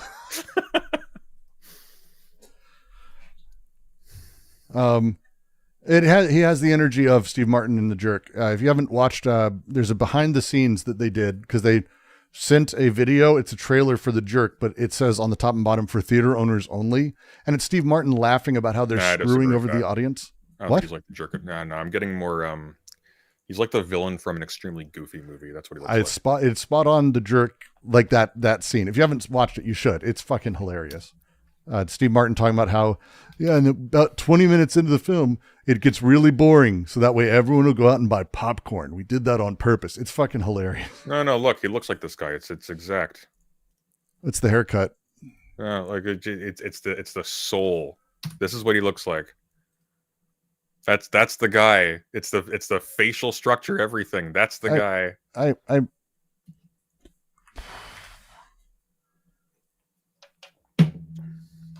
It's the hair for me. It's Gary Oldman's character in Fifth Element. No, don't do that. He doesn't look like Gary Oldman's character. Zorg looks interesting. Oh, Zorg looks interesting, but it's the hair, and it's again just hits me. And I don't understand, as I was a father, you could sit idly by and not condemn the culture that killed your son. There is an epidemic problem in this country. And imagine calling the father of the dead child to say, you're not condemning black people, cold calling them. And not like and filming it. And not putting your head underneath the tire immediately afterwards. Your voice could be one of the loudest voices in this country, but you've chosen to recoil out of fear and continue the suppression. Why will you not stand with me and with the rest of the people who are not calling for racial divide? We're not calling for hatred. Bitch. What a whiny bitch. What an awful person. Why didn't the father just hang up? Because honest to God, I've gotten a lot of rando calls that turn into a lot of directions. When you don't know what's happening, you will listen. Especially when it's clear that like there's other people there, you're like, what? And as you're processing, this happens. Well, this is fucking 30 seconds. This is not a long call. We're saying 350,000 attacks on white people by black people a year in this country is wrong. Why can't you stand that and say with that? Maybe you can. Would you be willing to stand by me in a press conference or in an individual interview and talk about this issue that is larger than Austin at this point? God rest the beautiful young man's soul that would have been one of our strongest voices if he was still alive today. Are you done? Yes, I am, sir. Okay, my turn to speak. You are part of the problem, my friend.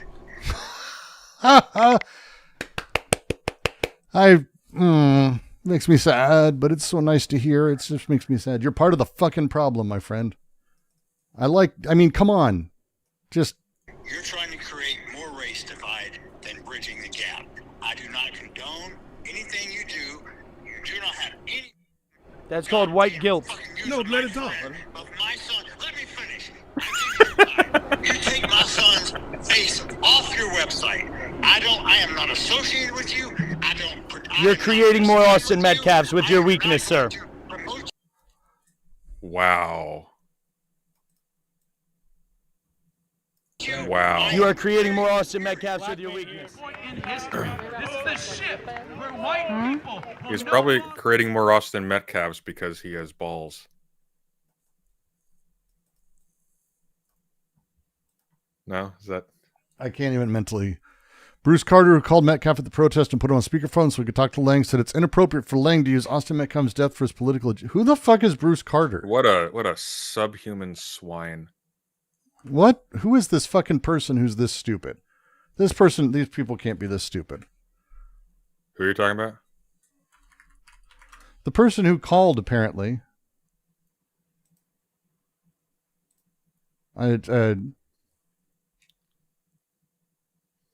Bruce Carter pulled out his phone and dialed Jeff Metcalf, the father whose 17-year-old stabbed. Carter wanted Jake Lane to hear from Metcalf himself. So he did this. Oh, interesting. Well, this actually makes more sense. It is the not the guy who was holding the guy who was holding the phone. Is like, a dude. friend of Metcalf, and had Metcalf already on the phone when he walked over. That's not said here. That also explains the tenor of that call, because this weasel feels like, oh shit, I got to defend myself now. That's what that is. Yeah, it really doesn't explain who called him to put him on speakerphone so he could talk to Lang. That is not the language I would use. Bruce Carter, who got Metcalf on the phone so that way they could tell Lang together that he wasn't welcome and that he didn't want him there. But that's not what they did. Wow, terrible writing.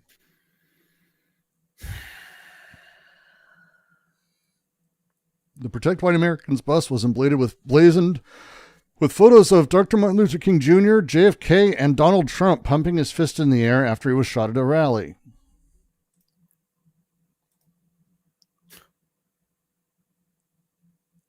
These fucking people. Police stood in front of a barricade. A small group of counter-protesters wearing N95 masks and sunglasses were carrying signs condemning race mobs and racism. No more mob lynches, blah, blah.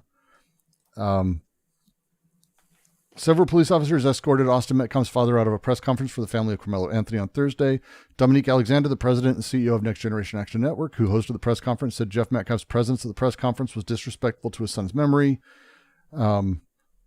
Again, this is fucking awful for them to say, but again, what are the positions that what are the symbolic spots and positions that we are presuming these people operate in as we're looking at them? It's the same as anyone else. His father there, being championed by white nationalists, and shows up at their press conference. I get their reaction. They shouldn't say half this shit, but this is the way that we're conditioned. This is the conditioning and the setup, and it's awful.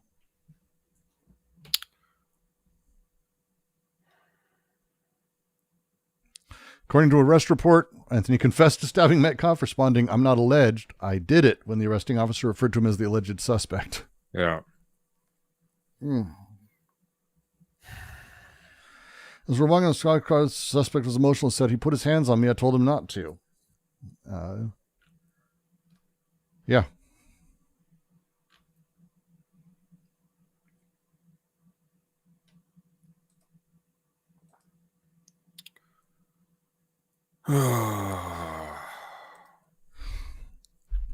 And the challenge is, at the base of it, there's no room for discussion or the new or trying to bring this together. There clearly, Metcalf's father is someone who you should not be throwing out of a thing because he's not anti-black or he's clearly, I mean, I would say that this is a fairly clear statement, unless they're like, people are going to claim he's like, oh, he's part of it because he's trying to get, it's like, no, he's clearly making a statement. How do you bridge this to allow healing? We don't, because now it's national. Suffering is elsewhere. Suffering is all of ours. And we need to be properly handled with our own trauma. Don't you understand? I have trauma now too. We're fucked, man. Man, we're fucked. Just genuinely. I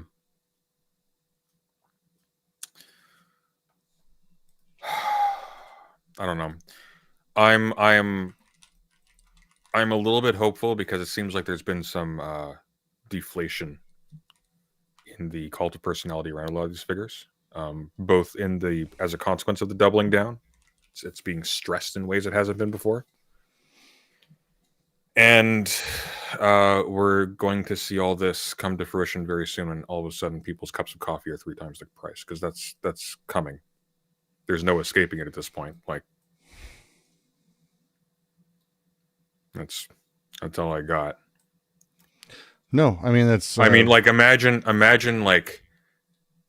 being a culture war conservative. You're concerned about the decline of virtue and manliness among young Americans, and your leader is a pencil-necked little slime ball who, in a whiny voice, talks to the father of a murdered kid on the phone and says, "You're creating more of your dead kids by not being on our bus." God damn it! Like, seriously, man. Fucking wild. Jan 6 insurrectionist, white nationalist groiper, yelling that at a father who's lost his son. And he's not immediately vilified nationally. He's not.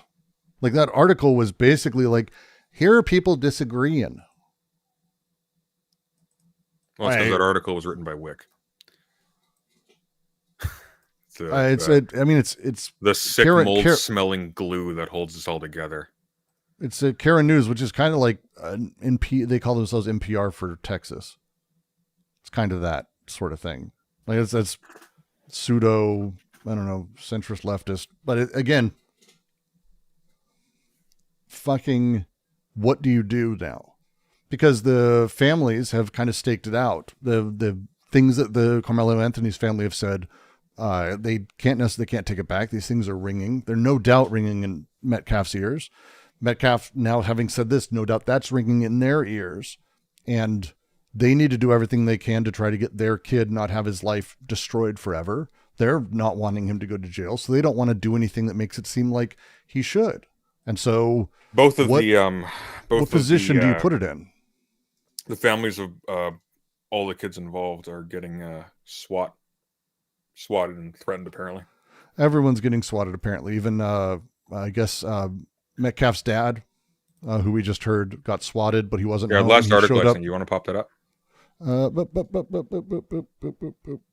Last article you sent me. Yeah. By the way, the people who are swatting Metcalf's dad, those are going to be people who are motivated by people like Hassan Piker, which I'm not going to blame Hassan Piker for that, but that's where that kind of shit leads. When you're just running with, oh, look, they're doing it again. Like, I'm sorry. It's what was that movie I brought it up last time? It's that movie about they were trying to a detective trying to root out a child predator in the Soviet Union, but there are no rapists in the Soviet Union, so he was like deterred at every single case. Like, that's the kind of perverseness that's sort of taking place here, where it's like, no, we're actually going to pretend like a murder didn't happen because this guy's skin is on this team in my media empire, like in a state and community you're not even part of. But again, you can see everything when you reduce everyone to flattened symbols, and that's the thing here is both sides are being swatted. Like, that's how far we are in the position of, it ain't about the crime, the criminal, the victim, the actual pain, the actual trauma, the actual suffering. We don't give a shit about that. It's all about now its value to me, my pretty little fucking stupid racist self. And both sides are that, by the way. Anyone who swatted the fucking dad is a piece of shit too. Unless it's also entirely possible, by the way, it's all white nationalists. That's possible. I was about to say that, actually. I was thinking about it for 5 seconds, like, you know what, actually? Well, so wait, when did Metcalf get swatted? These people are pathetic enough they would. Thursday, and this moment was so they got swatted before this, but again, he wasn't defending. That's why this guy was saying what he's doing.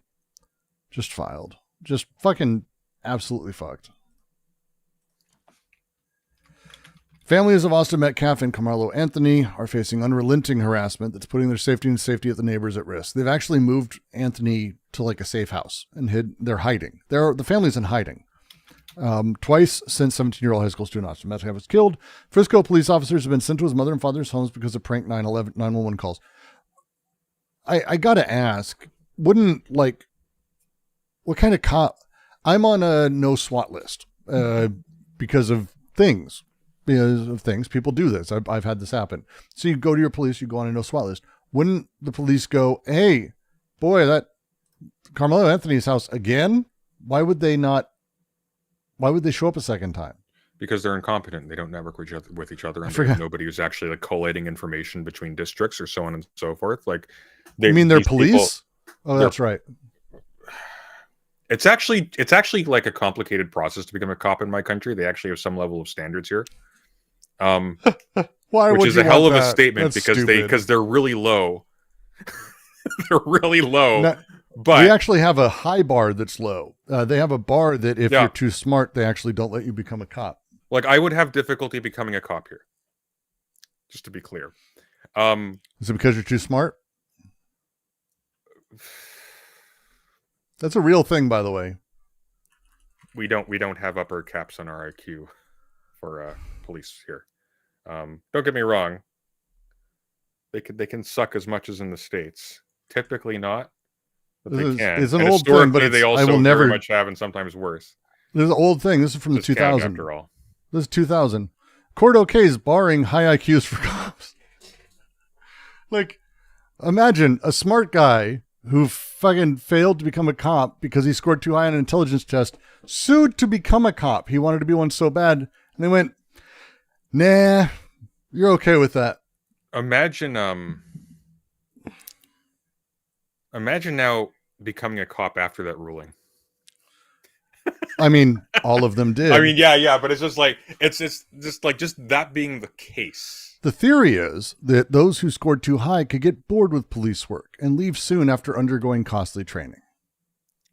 Most cops just above normal. The average national score nationally for police officers is 21 to 22, the equivalent of an IQ of 104, or just a little above average. Mom, Dad, I got the job. I was dumb enough. It's brutal. Like, imagine, like, oh God.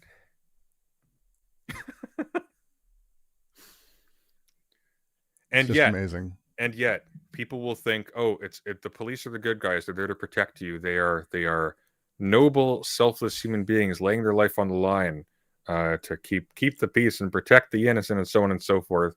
Because there are TV shows like CSI that will make them all look like philosopher kings and Columbos. It's like and by the way, they won't catch these people unless they're really dumb, which has happened. And really slow, because look at these guys.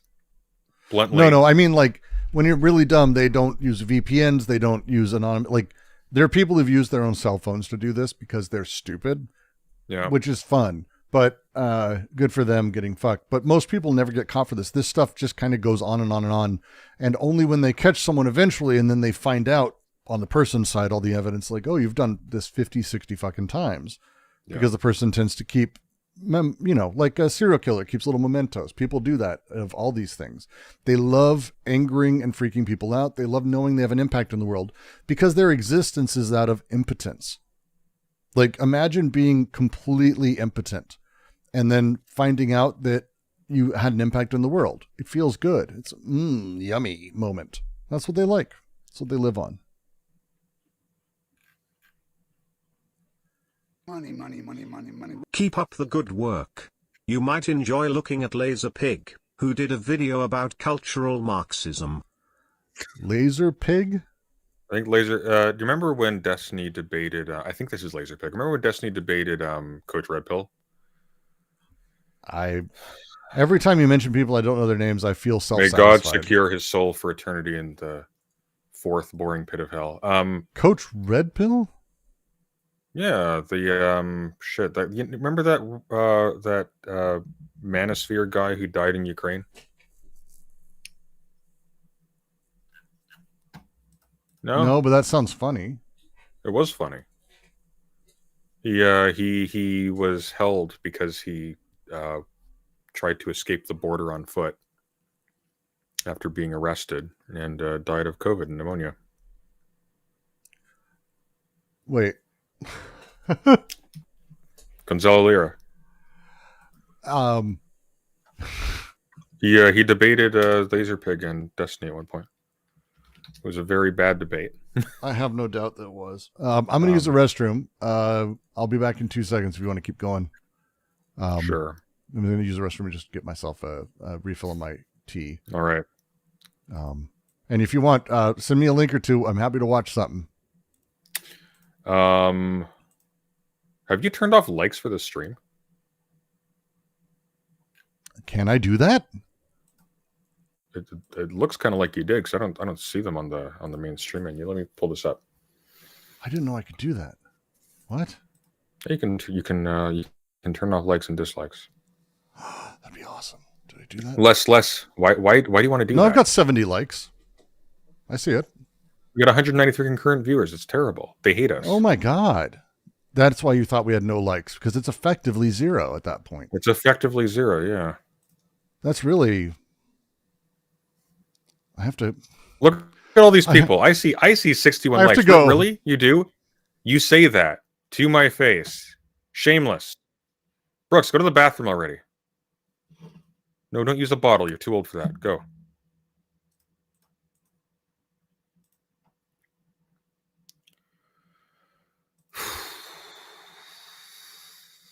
Disliking the stream now. Kingly decision.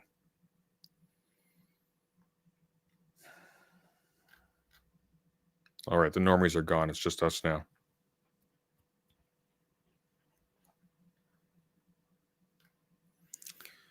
What the fuck? I can become a police officer now? Now you're too smart. Anyone in this audience can't become a cop. It's not even up to me. I'm just the rules.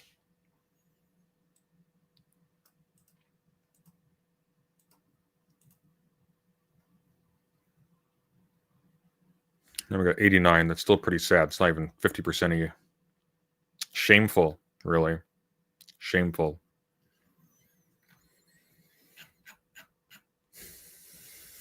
Yeah, I'll be streaming on my channel after this. Stream Elements isn't working, really? It was working for other people. Other people were doing it. Oh, on your phone. Try just super chatting. Or donating memberships. We like that. Memberships are nice. Memberships make people's names green and put little cranes next to them. Why would you join the police when you join the military? Because you don't need to move for the police. You can typically work in a city and you're not deployed. And you're more likely to die, which, you know, for some people is a plus.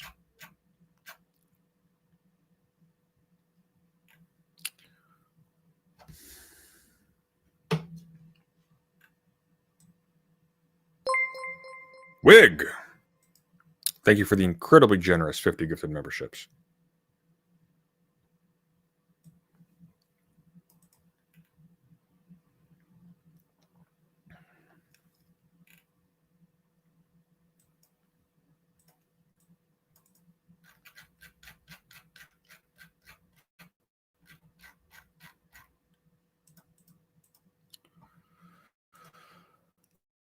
Yeah, the video essay on the main channel is going to move to the new channel soon.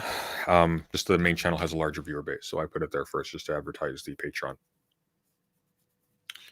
Because I rely on that right now, because the other channel hasn't really taken off yet, so it'll get there. But at the moment it's small. Soon. Brooks, you back? This guy's bladder.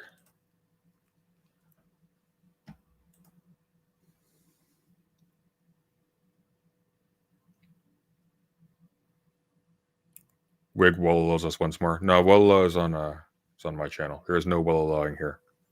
Brooks is not a man of culture like I am. Becoming a police officer is temporary. Drywalling is forever. Plus, you get to eat it. That's true.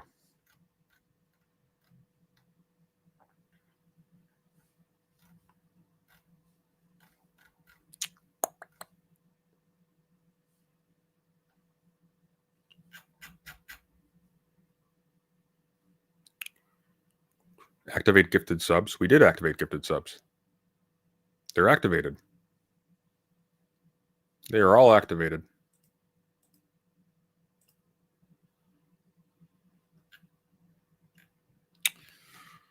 What haven't we covered?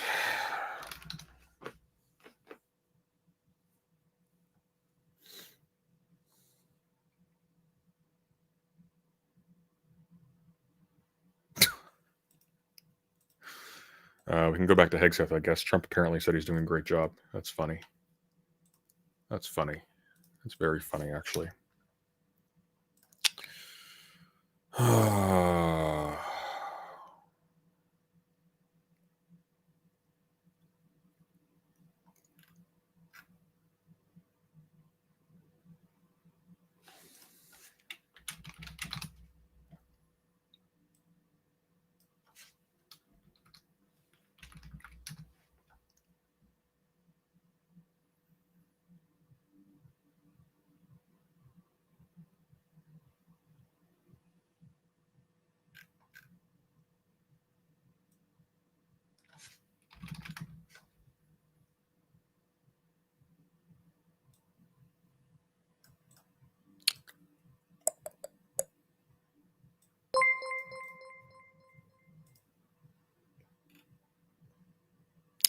Olivia, welcome to the fold.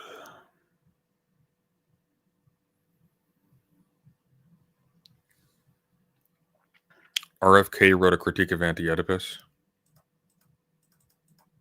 What? Is that a joke? That's a joke, right?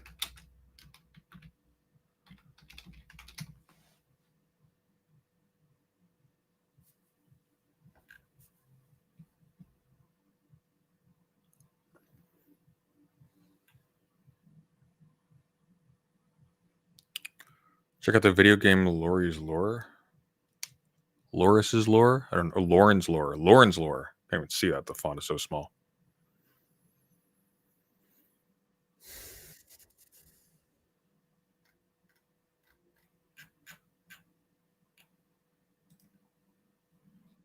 Hello. You got that out of your system? Literally. Yes. Yes, I did.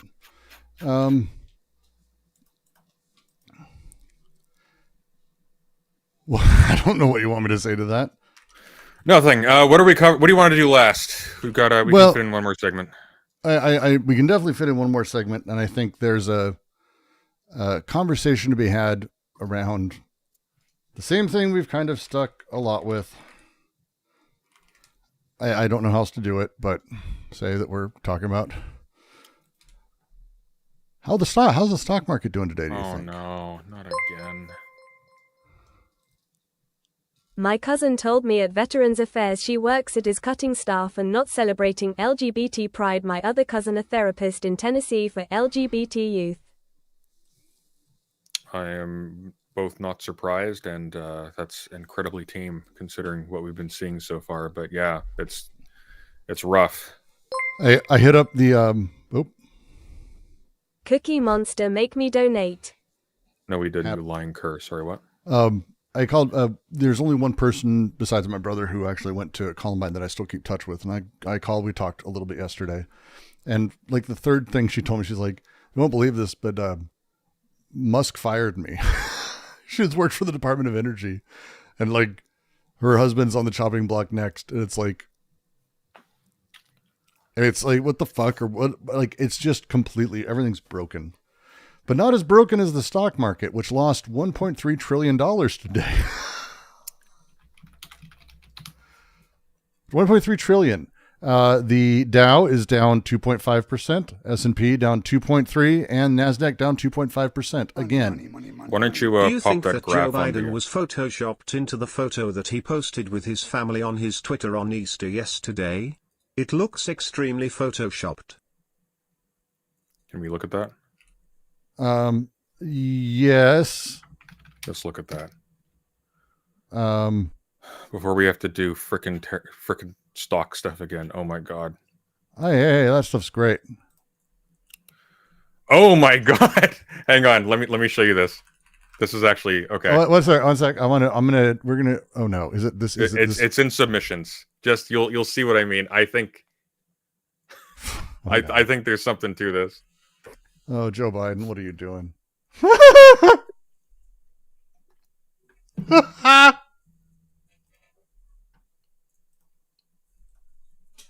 What? That looks like that's like a comedy bit. He should have put him like. Is he on his knees? Is he on his knees? Have you seen Joe Biden? You think that man is capable of supporting himself on his knees?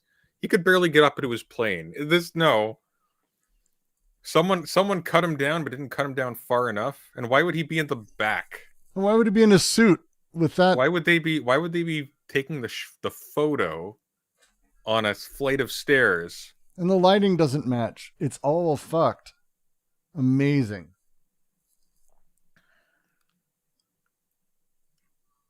Look, he's in an iron lung somewhere babbling to himself about friends he had when he was a kid. He's on the way out. That's fucking crazy. There's no way. One sec.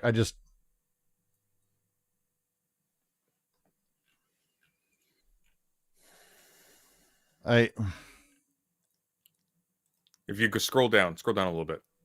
I just scroll down a little bit. They put a hand on the guy's. Yes. What the fuck? Right there. But that's like, those are his fingers. So his hand's like open on the guy's neck, I guess. I bet you it's him going like he's standing, he's like he's waving, and they just didn't cut his arm off. Which they should have done. Like, that's fucking crazy. It's probably a real photo and it's just weird. No chance in hell. No. Not possible. Well, I mean, like, there's a very easy explanation for this, Brooks, for that, like, odd gesture and that odd positioning. He's clearly being suspended by strings.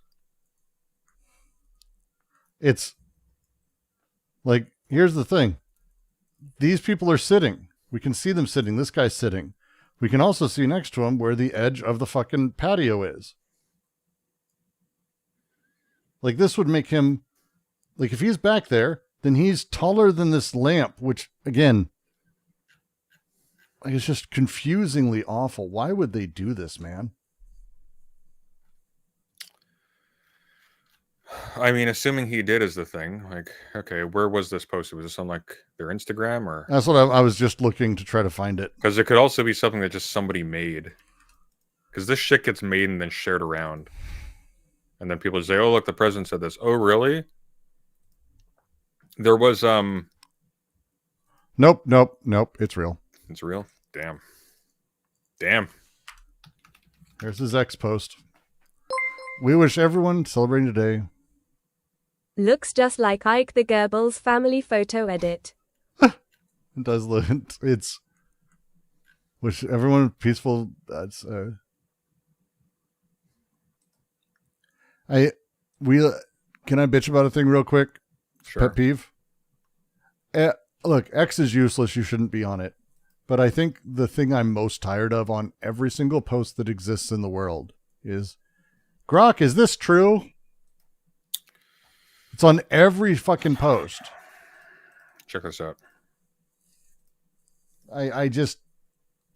Here, I'll show you one. I'll show you one. I think I hate it more than anything. It's our favorite Lauren, okay? Oh no.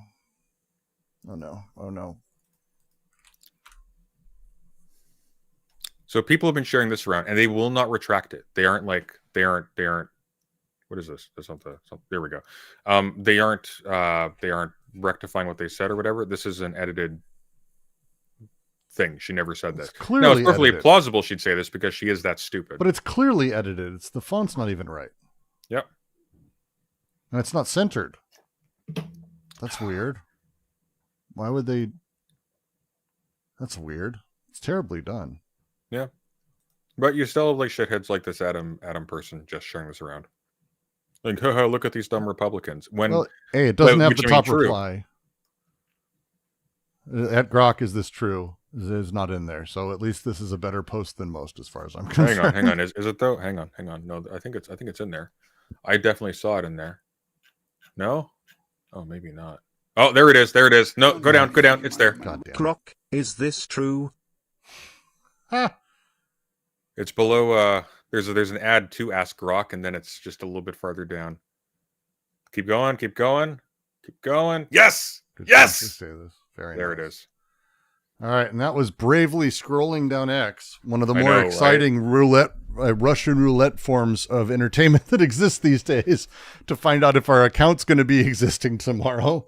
We bravely went down 20 posts without looking through it first, and we will see if we exist again Google tomorrow. Images is now safer than Twitter for not coming across porn, which is impressive. Dude, I'll take Live Leak over X these days. I don't know if you've been seeing The shit amount that's of posted. dead bodies I have seen on X just scrolling, like actually just full on gore. It's insane. Now, someone posted, like, can you believe this is the worst parent ever? I'm scrolling and it like just plays, and it's of a little kid getting killed by a car it got hit. And I'm like, Yep. What? What?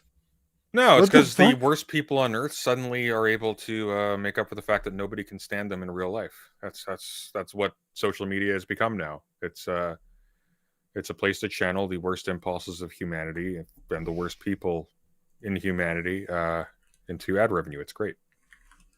I'm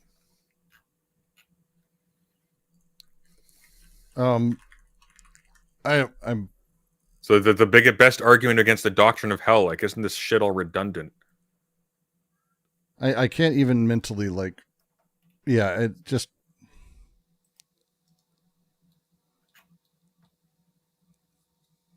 Yeah, Live Leak's down, isn't it? It's all about I guess it's all Twitter now these days. oh no, it's all Twitter now.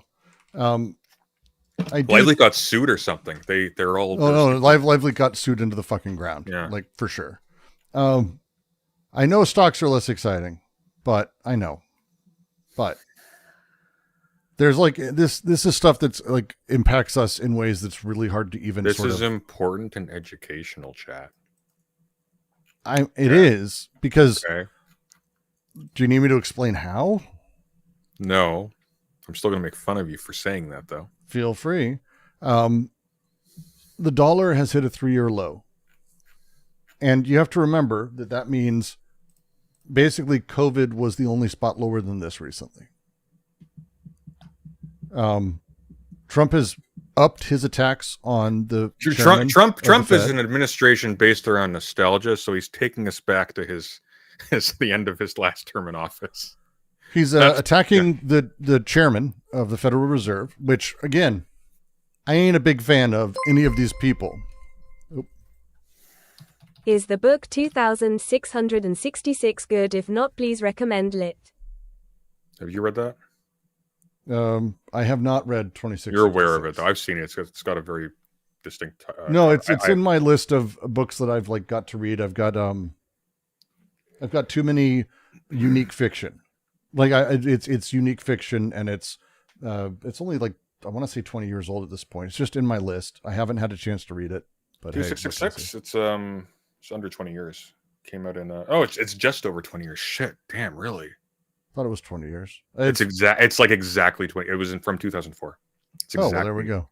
Yeah. I remember it was right before I moved to San Francisco when I was kind of pushed towards it, and I just didn't pick it up. I've heard it's excellent from people I really trust. I have to get through Proust first, and I'm going to start buying more novels. I have a huge list of fictional works that are interesting. Just saying. Lawrence is very good. That was a good recommendation. I'm getting a lot Lawrence is excellent.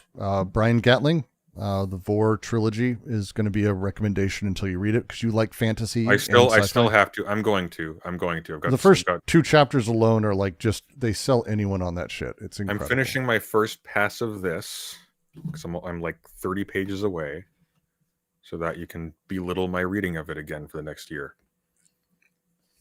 Yeah, that's fair. By the way, what was the what did this son of a bitch say about my reading list? I actually didn't shit talk your reading list. I really didn't. I don't believe you, but okay. No. My point was, like, this is a reading list made by Sunday, and you can almost see where you came to it and how you came to it. Oh, and now you're getting with nasty. No, because you have a background in very much more analytical political philosophy than most. And so you come at it from that direction. You go around it. You left Lacan, calling me Freud. an analytic philosopher now. Oh, God. No, I said you have that say background the hard in reading R it. already. You've read those things. You've read those things. And your way of coming to AO was that there's a huge amount of stuff that anyone can name. Like there's no such thing as an exhaustive list of anti-Oedipus. That's not how it works. I agree with that. Vaush says he doesn't read cause he dislikes smut. Yet his tax folder. No. You need to understand. They only admit porn involving adults in most published fiction today. Nabokov is actually writing dark comedy, which a lot of people don't realize. It's not a love story, Tyler. No idea. There's a million books you can recommend to people when it comes to anti-Oedipus. Like you and I kind of did that at one point. I'm like, I could say this and then this and then this. Not having any psychoanalysis outside of Lawrence is definitely something I would recommend. I'm not even sure I would consider Lawrence psychoanalysis a critic of psychoanalysis. Sure, I would say like I would agree with that. I think having Freud, having Reich, having Lacan, having Klein. And I disagree, and I'm actually going to disagree with you there, which is going to be an incredibly bold move for me, but I'm going to explain why. Okay. Personally, my experience has been when you read critiques of material shortly before going through the material itself, you actually are a lot more attentive to the way in which they are doing things, and you're getting a lot more from a close reading of that material afterwards. And I think, in my humble opinion, going into psychoanalytic writings, I've been starting to read Reich and Freud and Jung, actually, weirdly, who starts off interesting and then just kind of goes off the rails, is that having read through the critique of familialism, the stuff in Savages, Barbarians, Civilized Men, I'm getting a lot more out of them than I probably would have just kind of soldiering through them first to begin with. That's not always the case. Like I think with a lot of especially philosophical background stuff, to a point. I mean, the book is about psychoanalysis and counseling, and Guattari's work is incredibly important to understanding their core critique and how they come at it. So there is limits to understanding you'll have by reading Anti-Oedipus without, now again, my argument, and it's why I don't really have my own reading list, is that the thing to do is to dive in and then find something, keep reading, presume you're going to not understand things. Don't get upset that you don't, and find something that grabs you and chase that down. Like that's the way to read AO. But again, everyone's got their own method. Fuck. You can literally name every book. You mentioned Kant. Critique of Pure Reason, Critique of Pure Judgment, I think is I would agree with that. So but then this is where you go everything, because there's no Hume in any of our lists. There should be fucking Hume. Well, I got Hume in my list. You've Deleuze's book on Hume. You don't have Leibniz? No, I've got Hume. I've got the treatise on human nature in my list. No. Do you have Leibniz? No. Kind for of two important. reasons. A, because I haven't read Leibniz, but B, modality is pretty important. Because Leibniz is really, really hard. Would you consider Matt Dillahunty to be a sophist? No, he's a rhetorician. I wouldn't say he's a sophist. I don't think he's very pretentious either. Like he's an asshole. I don't like him, but I wouldn't say he's a sophist. I do find him to be very unpleasant. I don't like him at all. I don't find a lot of value in him. You can be useless and not a sophist. But so like when you're just coming in, like again, if very quickly. Yeah. See, my reading list is primarily addressing a problem that I had, which is even doing the deep dive. I was repelled by the material just because the writing of it, especially early on, when you work through it, it gets a lot more intelligible, like about the first third in. But just entering into it, it is like it's unintelligible, and it's not because it's not coherent. It's because you literally have to. They don't give you any kind of gentle introduction into the way their no, they don't. Works. No, it is meant to be and it's on top of it. This is just the philosophical or psychoanalytic side. Yes. In order to really grasp it, you actually have to go through and you have to do proper Levi-Strauss and structural anthropology. You have to go through Godelier absolutely without a question. Like every one of these things is non-negotiable. I don't think you can even dive in without at the very least understanding the form of Nietzsche's critiques, which means you've read at least one book by Nietzsche carefully. You really do need Bergson, because they are carrying out a Bergsonian project. Their notion of multiplicity is essentially Bergson by way of Nietzsche's style. To get Bergson, you need to understand Kant, because you need to understand what differentiates Bergson from what came before.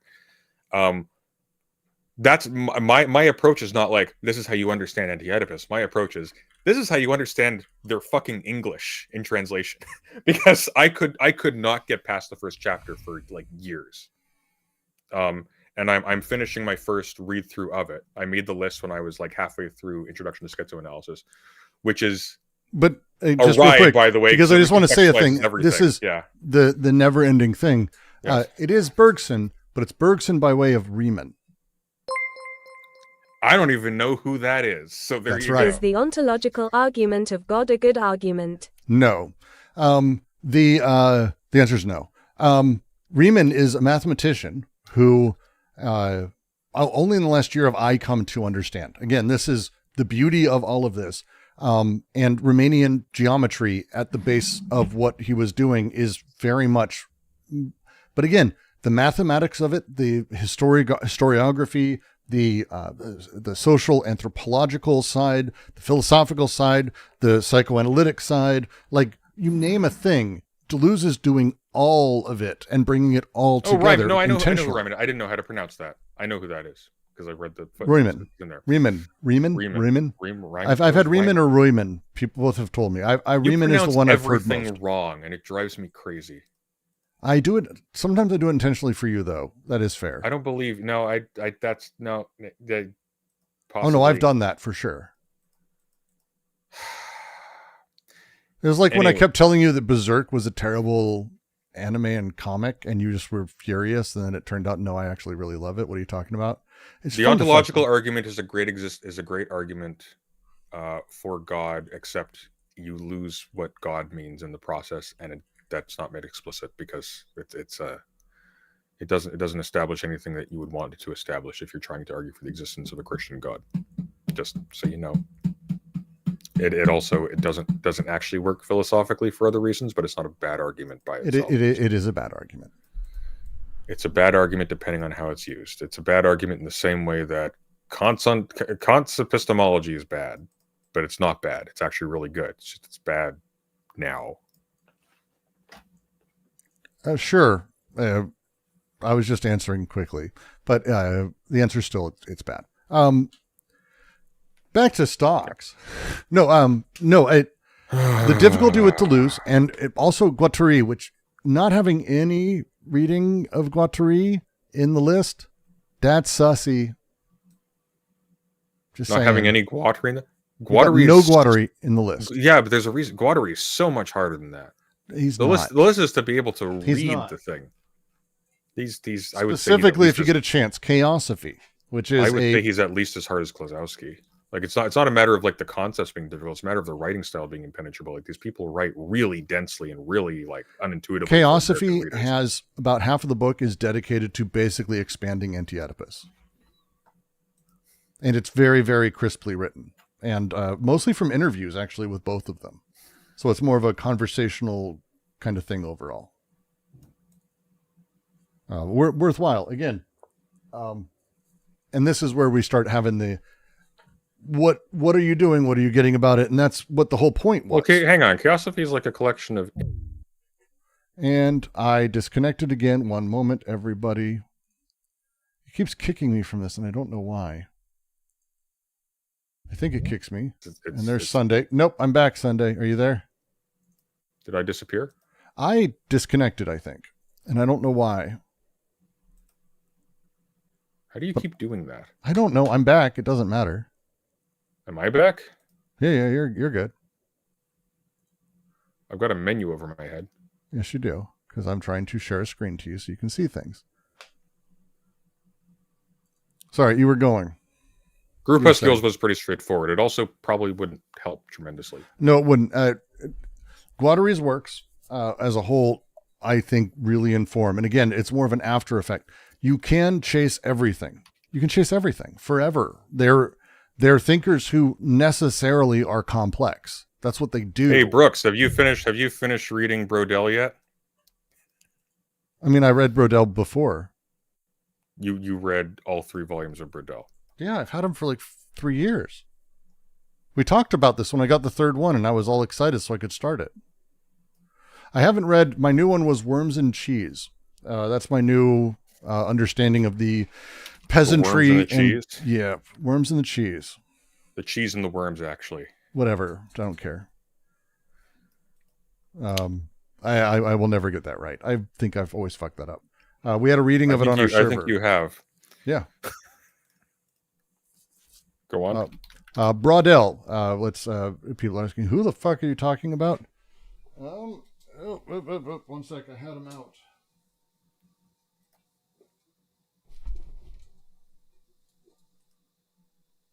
No, I don't. Oh, here they are. So, Fernand Brodel wrote these phenomenal texts, Perspective of the World, Civilization and Capitalism, 15th and 18th Century. This is volume 3. This is the one I was excited to get a final hard copy of, so I have all of them. I was excited. And it is, I haven't done a deep read of it, but I've read all of it because it's really, really conversational and really interesting. And it's the shift really, I've read I think I read like 50 pages of volume 1. It's so good. Like it sucks you in. It's well, for me, again, I don't find a lot of fiction good, so maybe don't take my recommendations on what's great reading, but I love Brodel. Astonishingly interesting. I haven't read everything from Godelier. I'm finishing most of the work by Grial, but I've got The Men of Fire, which I've got the French version of, which I want to go through his sort of original text because I don't think the translation's very good. But there's a bunch. I mean, Oriental Despotism as a book is astonishing. I have yet to be able to get my hands on a hard copy, which means I'm not able to do like a full note-taking proper session, which is driving me nuts. So yeah, fun. My point with the reading thing, I'm an atheist, but I said prayer before Easter dinner with uncle, parents and cousin. Am I a bad atheist? How to deal with religion among family? Well, the first thing you're going to do is you're going to go to atheist church and you're going to confess. Otherwise, you're going to go to atheist hell. Okay? Yeah, we actually believe in one. such a thing. That's the first rule of atheism is understanding that you cannot pray. It's disgusting. You see where I am right now? Yeah, every time an atheist who abandons the faith dies, they end up exactly where I am. So it'll be your face here, and you'll be stuck here with Brooks until you get replaced by somebody else, and that's just how it will go. So I have happily prayed at every meal anyone's ever asked me to, because it shouldn't matter that this is not that thing. If you are a guest in someone's home or you're with family and they want you to say, hey, we sing the lyrics to Chumbawamba every fucking time we have dinner, makes us all feel better, do it. Who gives a shit? When in Rome. You're a guest. Like is that a thing? Do kids care about that anymore? Or am I an old fuck for saying you're a guest? Zoomers are assholes, so I don't know, actually. It's a good question. Like, just genuinely. This current generation, especially online, some of the worst humans I've ever encountered. I don't know why. I don't know. It's something in the water. Based Brooks. And the song, of course, is Tub Thumping. What other fucking song would it be? That's who, if you don't repeat, he drinks a whiskey drink, drinks a vodka drink. No? What? What are you talking about? I'm being an old person for a moment. Tub Thumping? That you sounds, got a Chumbawamba's Tub Thumping. That sounds incredibly inappropriate. It does, doesn't it? It's a old person song that probably was like one of the earworms of the 90s you could not get away from no matter what you did. He sings the songs that remind him of the good times. He sings the songs that remind him of the great times. No clue? No clue? You nothing. Kids. Goddamn kids. I wasn't old in the 90s, Brooks. You were born in the 90s. Yeah, I wasn't old in the 90s. That's the difference. I don't know. That's like you were old enough to be nostalgic. How did you not get it played for you though? Like that's you. No, I know how. But fair enough. I won't ask that question. But it is one of those songs that's like you're gonna look it up afterwards. Just Google Tub Thumping. Don't play it on stream. It is a fucking catchy goddamn song. I am not looking up Tub Thumping on my computer. It is. Shit. It's great. It's a good song. And I don't mean that sarcastically. It's one of the things I've learned as being a parent that you can get away with is because children have simple music tastes and not complex. You actually can just play all of the popular music that exists that you kind of secretly don't want to admit you really love or are earworms, and the kids love it. Tub Thumping's in there, Smash Mouth's in there, like all that shit. It's great. You know who Smash Mouth was, right? Yeah. Okay. And you see that mix of All-Star where it's just they don't stop coming for like 12 hours. Vegan Gains says he follows Nietzsche's nihilism. Vegan Gains can hardly read. Doesn't know what nihilism is. Also, I do not follow the teachings of Neil. Sorry. All I can think forever is what do they believe in? Nothing, Donnie. They're nihilists.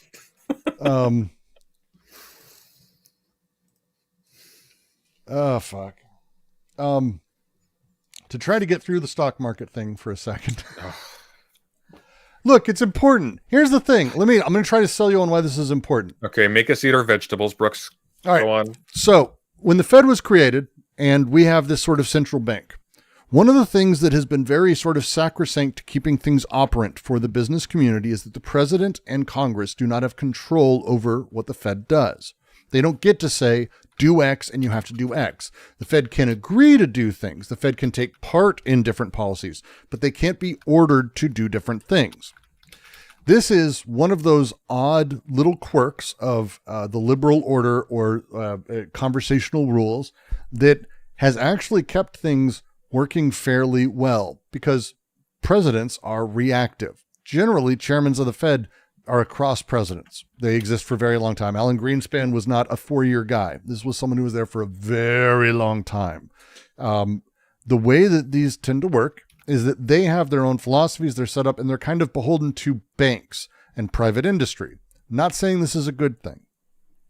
But the worst of both worlds would be is if Trump actually found a way or got the Fed to get rid of Powell or Powell to step down and then inserted someone who did whatever Trump wanted at any point, lowering I want the interest rates to drop by 3%, which would destroy the economy.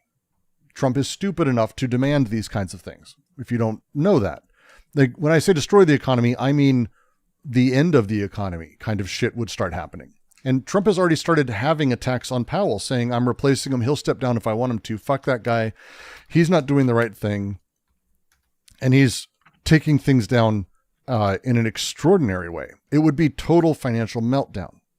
And they're already seeing this because all investors agree, by the way, with this. They think that if Powell becomes beholden to Trump, it is going to be like the end of the markets because it'll be the end of borrowing. They'll get a bunch of free money, but inflation or deflation will occur and it'll be fucking ruined. And so just on news of Trump saying he might replace, that's kind of what everyone's saying is driving today's collapse. That this 2.5% drop, which is insane to have another drop like this, is because of this. Nearly every company in the Dow and the S&P 500 closed lower. 1.2 or $3 trillion is gone. All three major indices are coming off a week in the red and are on pace for their worst month since 2022. The U.S. dollar index, which measures the dollar's strength against 6 foreign currencies, slumped more than 1% to its lowest level in 3 years. Wall Street's been on edge since Trump on Thursday lashed out at Powell and said on social media his termination cannot come fast enough. He lambasted him for not cutting interest rates, a complaint he's levied many, many times. The diatribe came as the European Central Bank cut its benchmark interest rate after Powell spoke last week of potential economic consequences of Trump's tariff agenda. And everyone's saying in the Trump cabinet, Europe's cutting them, why aren't you? And he's going, because Europe's cutting them. because they're not in the same position we are. This is not how this works. And it's going to be really bad if he's able to force Powell out and put someone in his own spot. Like, this is actually that bad. And it's kind of terrifying.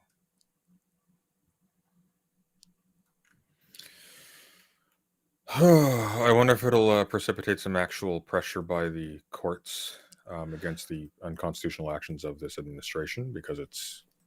Well, speaking of... Yeah. A decision in the emergency appeal could enable Trump to assert control over independent agencies. This is currently going through and going into the Supreme Court. Whether or not the independent agencies, because it's not just one, there's many independent agencies Trump isn't supposed to have control over, that he's exerting control over.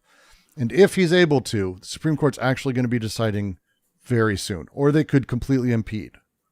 And so, yes, it sits with John Roberts again, genuinely him, trying to rally just a majority to have this decision be clean.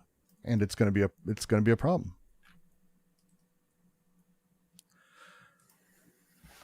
It's scary, to say the least. It's scary to say the least. And again, the stock market has collapsed again. So we're just in this place of eternally having problems. We're in after hours now, and it's already down and continuing to drop. We're just fucked. So there you go. That was me selling you on why this is important, and I believe it is. And I continue to believe it is.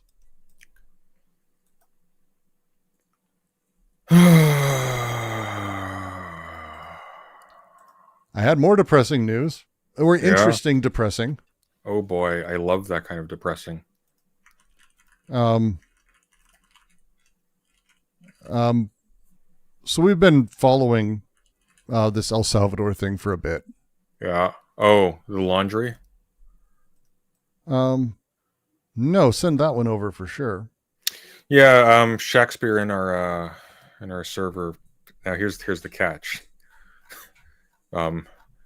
Everyone knows that Auschwitz didn't have an official gas chamber. They had showers.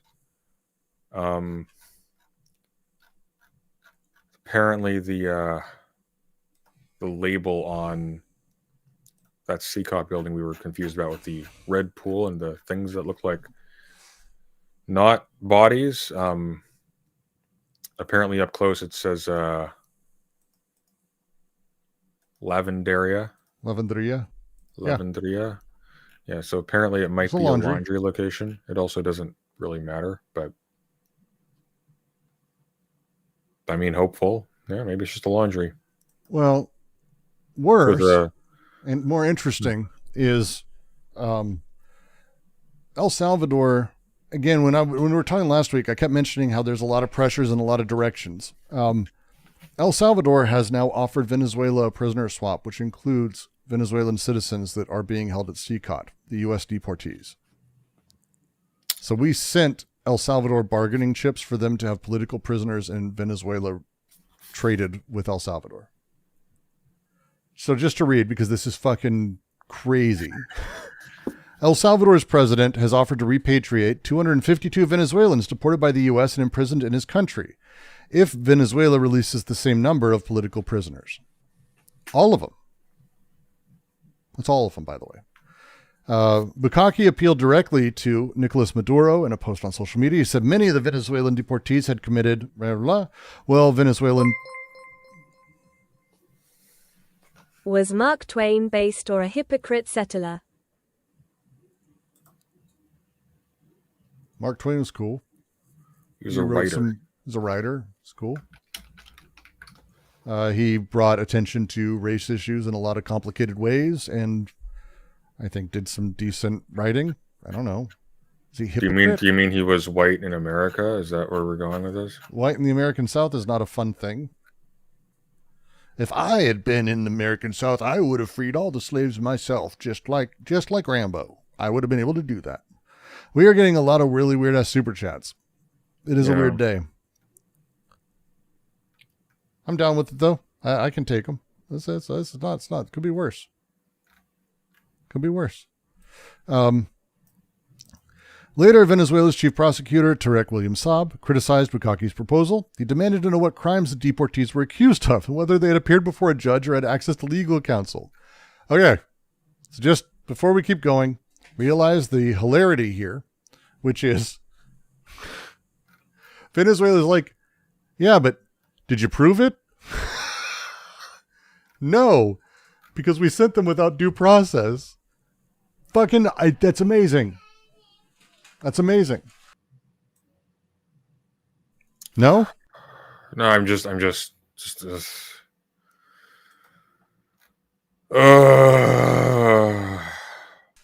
think it's great. I'm fascinated by it because it's like, did they have access to legal counsel? The Venezuelan government argues that it has no political prisoners. It has no political prisoners. We just arrest people because they criticize the government. Yes, of course. And don't let them talk to lawyers, which, to be fair, is increasingly the American way. But yep. He also mentioned nearly 50 prisoners of other nationalities, including U.S. citizens, as part of the proposed swap. And here's the Elon Musk line I like about this. Bukaki calls himself the world's coolest dictator. That's a sentence in the BBC article. The world's coolest dictator. Come on, Sunday. No? I thought that was funny. I thought it was hilarious. That's my just me, maybe. I thought it was hilarious. I appreciate it. I'm just not laughing. Oh, come on. I get it. Otherwise, I'd be crying. I just don't. I'm stingy with my laughter these days. It takes a hard deal to get that out of me. So here's what we've got. We've given 252 people to a dictator who wants to free other people from another country and trade them. And again, 100%, this is not... So he would get all the money we paid him for free, right? Because he wouldn't be housing these people anymore. Yeah. I think this is incredible. He's openly saying that he's going to do this is amazing to me. That's where we're at. Yeah. No? Yeah. Right? Yeah, that's where we're at. All right. I'm not disagreeing with it's you. Not the most interesting thing. That's fair. That's fair. It's not even a matter of being interesting. It's just like, of course. Like, I'm not surprised by any of this anymore. I get you. It's not even interesting for me to be surprised, though, because again, when we talk about the political pressures that are at play, China came out, for example, and said anyone who works with the U.S. To undo their tariffs will face repercussions from China. They've said this now. So this includes, by the way, El Salvador, this includes all of China's major trading partners and minor even. Like the political pressures that are on this to be resolved in some capacity are fucking huge. Yeah. And it's kind of the best part of this because we're talking about like, at the end of the day, what is it that people are doing? And going back to the guy who said with the tariffs, they don't have ideas. They don't know what they want to do. Why did they deport these people? Like everyone wants to say, and they like the idea of them having a plan about, hey, we're going to maybe do this with Americans at some point. Or it's just that literally he went, hey, we can take them. We'll take a bunch of those and you can deport them and we'll do it for a couple $1 million. And Trump's went, that sounds great. And they just did it. Money. Today we celebrate the 3-year anniversary of the unveiling of the Anchorage, Alaska bus line, they named Boo C. Fair. I think they are just so happy or were so excited to have anything happen at all because it gave them the feeling that, hey, we're doing a thing, wheels are turning, and nobody paid attention to what those wheels were doing. I don't think they have any clue why they sent those people over. I don't think there was any practical purpose to it. I don't even think there was a political purpose to it. I think this was entirely I think literally everything this administration is doing is self-therapy to make up for the fact that they have no idea what the fuck they're doing. I agree. I think it's just therapy at this stage. I think they are literally just, it's the worst, most grand scale case of imposter syndrome in world history. Well, and it's one of those things that they're 100% doing using the stock market and crashing it in order to make a bunch of money, buy, and then have some announcement that undoes, and then sell at the peak and then crash it again, as he's doing over and over and over. My uncle gave me The Myth of American Idealism by Chomsky. Any of you read? Also based uncle moment for a former prosecutor from Ohio. Nah, I haven't read that. I like Chomsky's writing generally. I don't like a lot of his beliefs or how he talks about it, but I think he has he had a good handle and at least a good introduction in sort of how things become manufactured for consumption and how propaganda comes about. The issue I have, a lot of it is, I actually don't think. Is PS going to fulfill his promise to call the line? Who do we have in this chat, Sunday? Mr. Rattlesnake, apparently, who really has a bone to pick with Mark Twain and wants me to call the line for some reason. Were you the one who asked about, was this the person who asked about, shit. Atheist guy. What's he called again? My brain's not working. Yes, this is that person. 100%. Okay. You're not going to like help me out and just call me the name? Okay, fine. No, Matt Dillahunty. This is also the person who asked about the ontological argument of God. Matt Dillahunty, book 2666. They've been giving us a lot of money. I don't mind people asking about stuff like this. As far as promise to call on the line, I think I said I would call on the line. I don't think I promised to. Was I obligated to call on the line? I don't think so. We are obligated to do a theory stream at some point, though. Still, I'm the one who's been constantly saying, "Hey, we should do more than just like news coverage." So no, I mean from on your stream, not even this. I'm down for doing it here, but you had it from your stream, if you remember. What's the yeah. We do need to do that. I'm sorry, my brain's still recovering from being up all night editing on that last. You're fine. Video. You're fine. It'll happen. I have no doubt. But to go back to it, the nature of where we're at is they are crashing the stock market.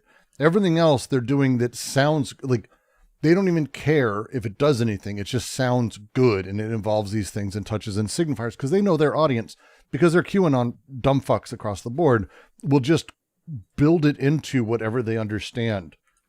Right? We'll have a drinking game every time Brooks says signifier. We'll all be dead by the end of it. It's hard not to look, to tie this back to the stock market. Mark Zuckerberg tops $1 billion CEO sell-off before tech tumbles. He had info. Yep. He had info. Yeah, it's just grand scale insider trading. The whole thing is a heist.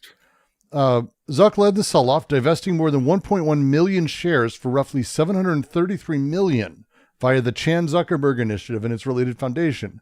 The transactions, carried out under 10b5-1 trading plan, took place in January and February, and Meta's stock traded above 600. Then Oracle exercised 3.8 million options in January. Fucking crazy. It's fucking. These are the people. They're doing it over and over and over. It's all this insider trading bullshit, and they're happy to do it as long as. And they can do it as long as the stupid people who like the shiny objects. It's why I use signifiers.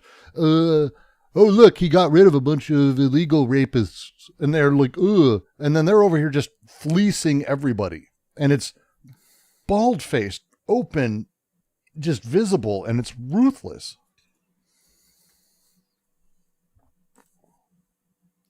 It's ruthless. And he's going to get away with it. It'll be fine. He will not be charged. Nothing will happen.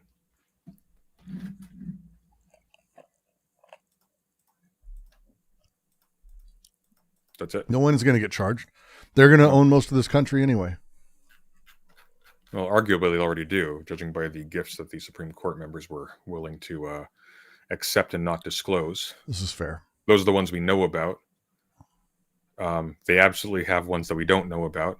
So, like these people were bought out for a very long time. None of this is news. No. You do not have to be intelligent to be a judge. You don't have to be educated to be a judge. These people are not filtered by any significant mechanism that actually determines competency or integrity. This entire thing is a farce. Well, with that, I would vote we could do a little break, and maybe afterwards we do a little react stream on the cultural Marxism thing. Or are you kind of done for the day? Thing? Well, I've got my own stream to run in. Is it true that Rome fell due to mass immigration? No, Rome fell due to gay people. The idea of Rome falling, like just as it was women. Women did it. Just as a history nerd moment, the idea of Rome falling is what stupid people do, because Rome didn't fall. No. The name of a state and the collection of all of them fell. But I would be hard pressed to say that Rome fell, given that most of the empire survived in Byzantine Empire and others in other forms. And so it's like it broke apart, but saying that Rome fell is stupid. Like most of Rome kind of survived for another 1,000 years, just under different names. It's not like they drastically changed the structure of the state, the laws within, or anything. So the idea of Rome falling is, again, a sort of self-referencing and self-truism. I follow this shit on YouTube. Okay, it was women.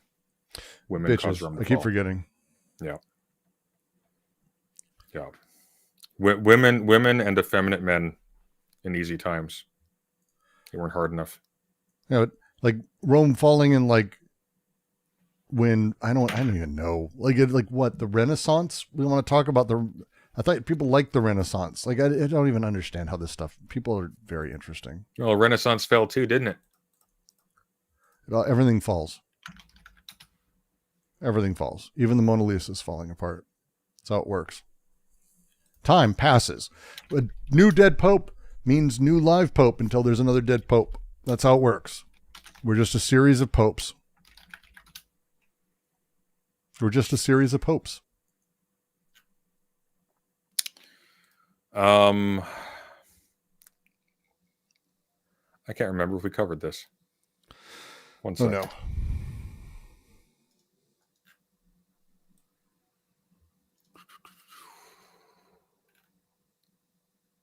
Mm-hmm. One moment. The Doge was meeting with National Gallery of Art people. Trying to remember if anything funny happened with this. Probably not. Probably, hey, can we get a hold of your computers? Why is everything in Cyrillic? What the fuck? Did the chat die for you on your live stream page as well? No. I can't even see it anymore. I don't know what's going on. I have no idea. Yeah, the Pope died, Marcus. I know it's really sad. There'll be another one, and then he'll die too, because they're all old. They're all old, and eventually they'll all end up photoshopped in the back of a family photo. I assume Biden's dead. Do you think he's alive? Like, I mean, really alive, not like on life support, which I don't really know if I consider that like living. I think he was taxidermied and on strings when he gave his exit address. The Young Pope was a good show. Young Pope was a really good show. Did you like the new Pope? Show. I did like the new Pope. And not as much, but I did like it. Not as much. I did like it. John Malkovich surprised me in that one. I wasn't expecting to be that good.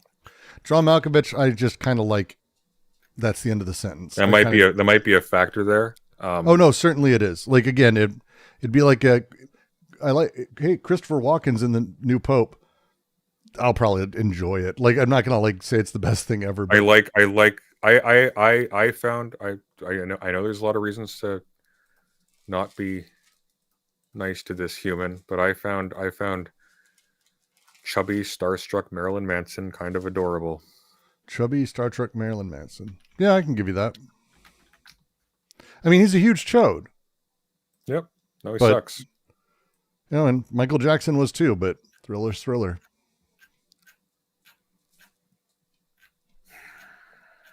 Sorry, that's in the 80s, we used to have albums, and there was an artist who made an album called Thriller. that was probably one of the better things ever made, and musically just is. It's just, and he did a bunch of just the best goddamn songs and beats ever. But he's a huge chode. There's a bunch of chodes out there. There are a lot of chodes. That's the way it works. So I was listening to D. Antwoord the other day. Same thing. Bunch of chodes. Fucking Fatty Boom Boom is amazing. I don't care. So that sucks. What are you going to do? Do you want to do a react stream, or do you want to just close it out? Because I know you've got I want your to close streams. it out because I want to save stuff for Wednesday. Bricks is close to 100 years old. Bricks is close to 100 years old. This is fair. At least I feel like it. Like, I have like literal built memories of when my dad got our VCR, and when my dad bought one of the first CD players that was in Colorado. It was my dad would go to the specialty store. He was really into audio, and he went nuts because he could get CDs, and he had one CD for it because no one made CDs. I am that old. That is a thing. I know. I remember when our video games were rips of Monster Truck Madness on floppy disks. Okay. My copy of Age of Empires was burnt on a gold CD. I made photocopies of 2 circles of a friend's version of Monkey Island in order to play Monkey Island 2. And anyone who played Monkey Island 2 back in the day knows what those 2 circles I made photocopies of were for. And you have to cut little holes, and then you pin them together, because they had a system where you put like the faces, and it'd be like, with this face, what's on the other side? It was a anti-piracy rubric, like cipher, in order to get around piracy. And you just would photocopy it. What is that? What the fuck is that in chat? Monkey Island? What the fuck? What are you doing? What No, you're not looking. Look, there's a 3-headed monkey in chat. Oh, that's funny. Okay, end the stream. We're done.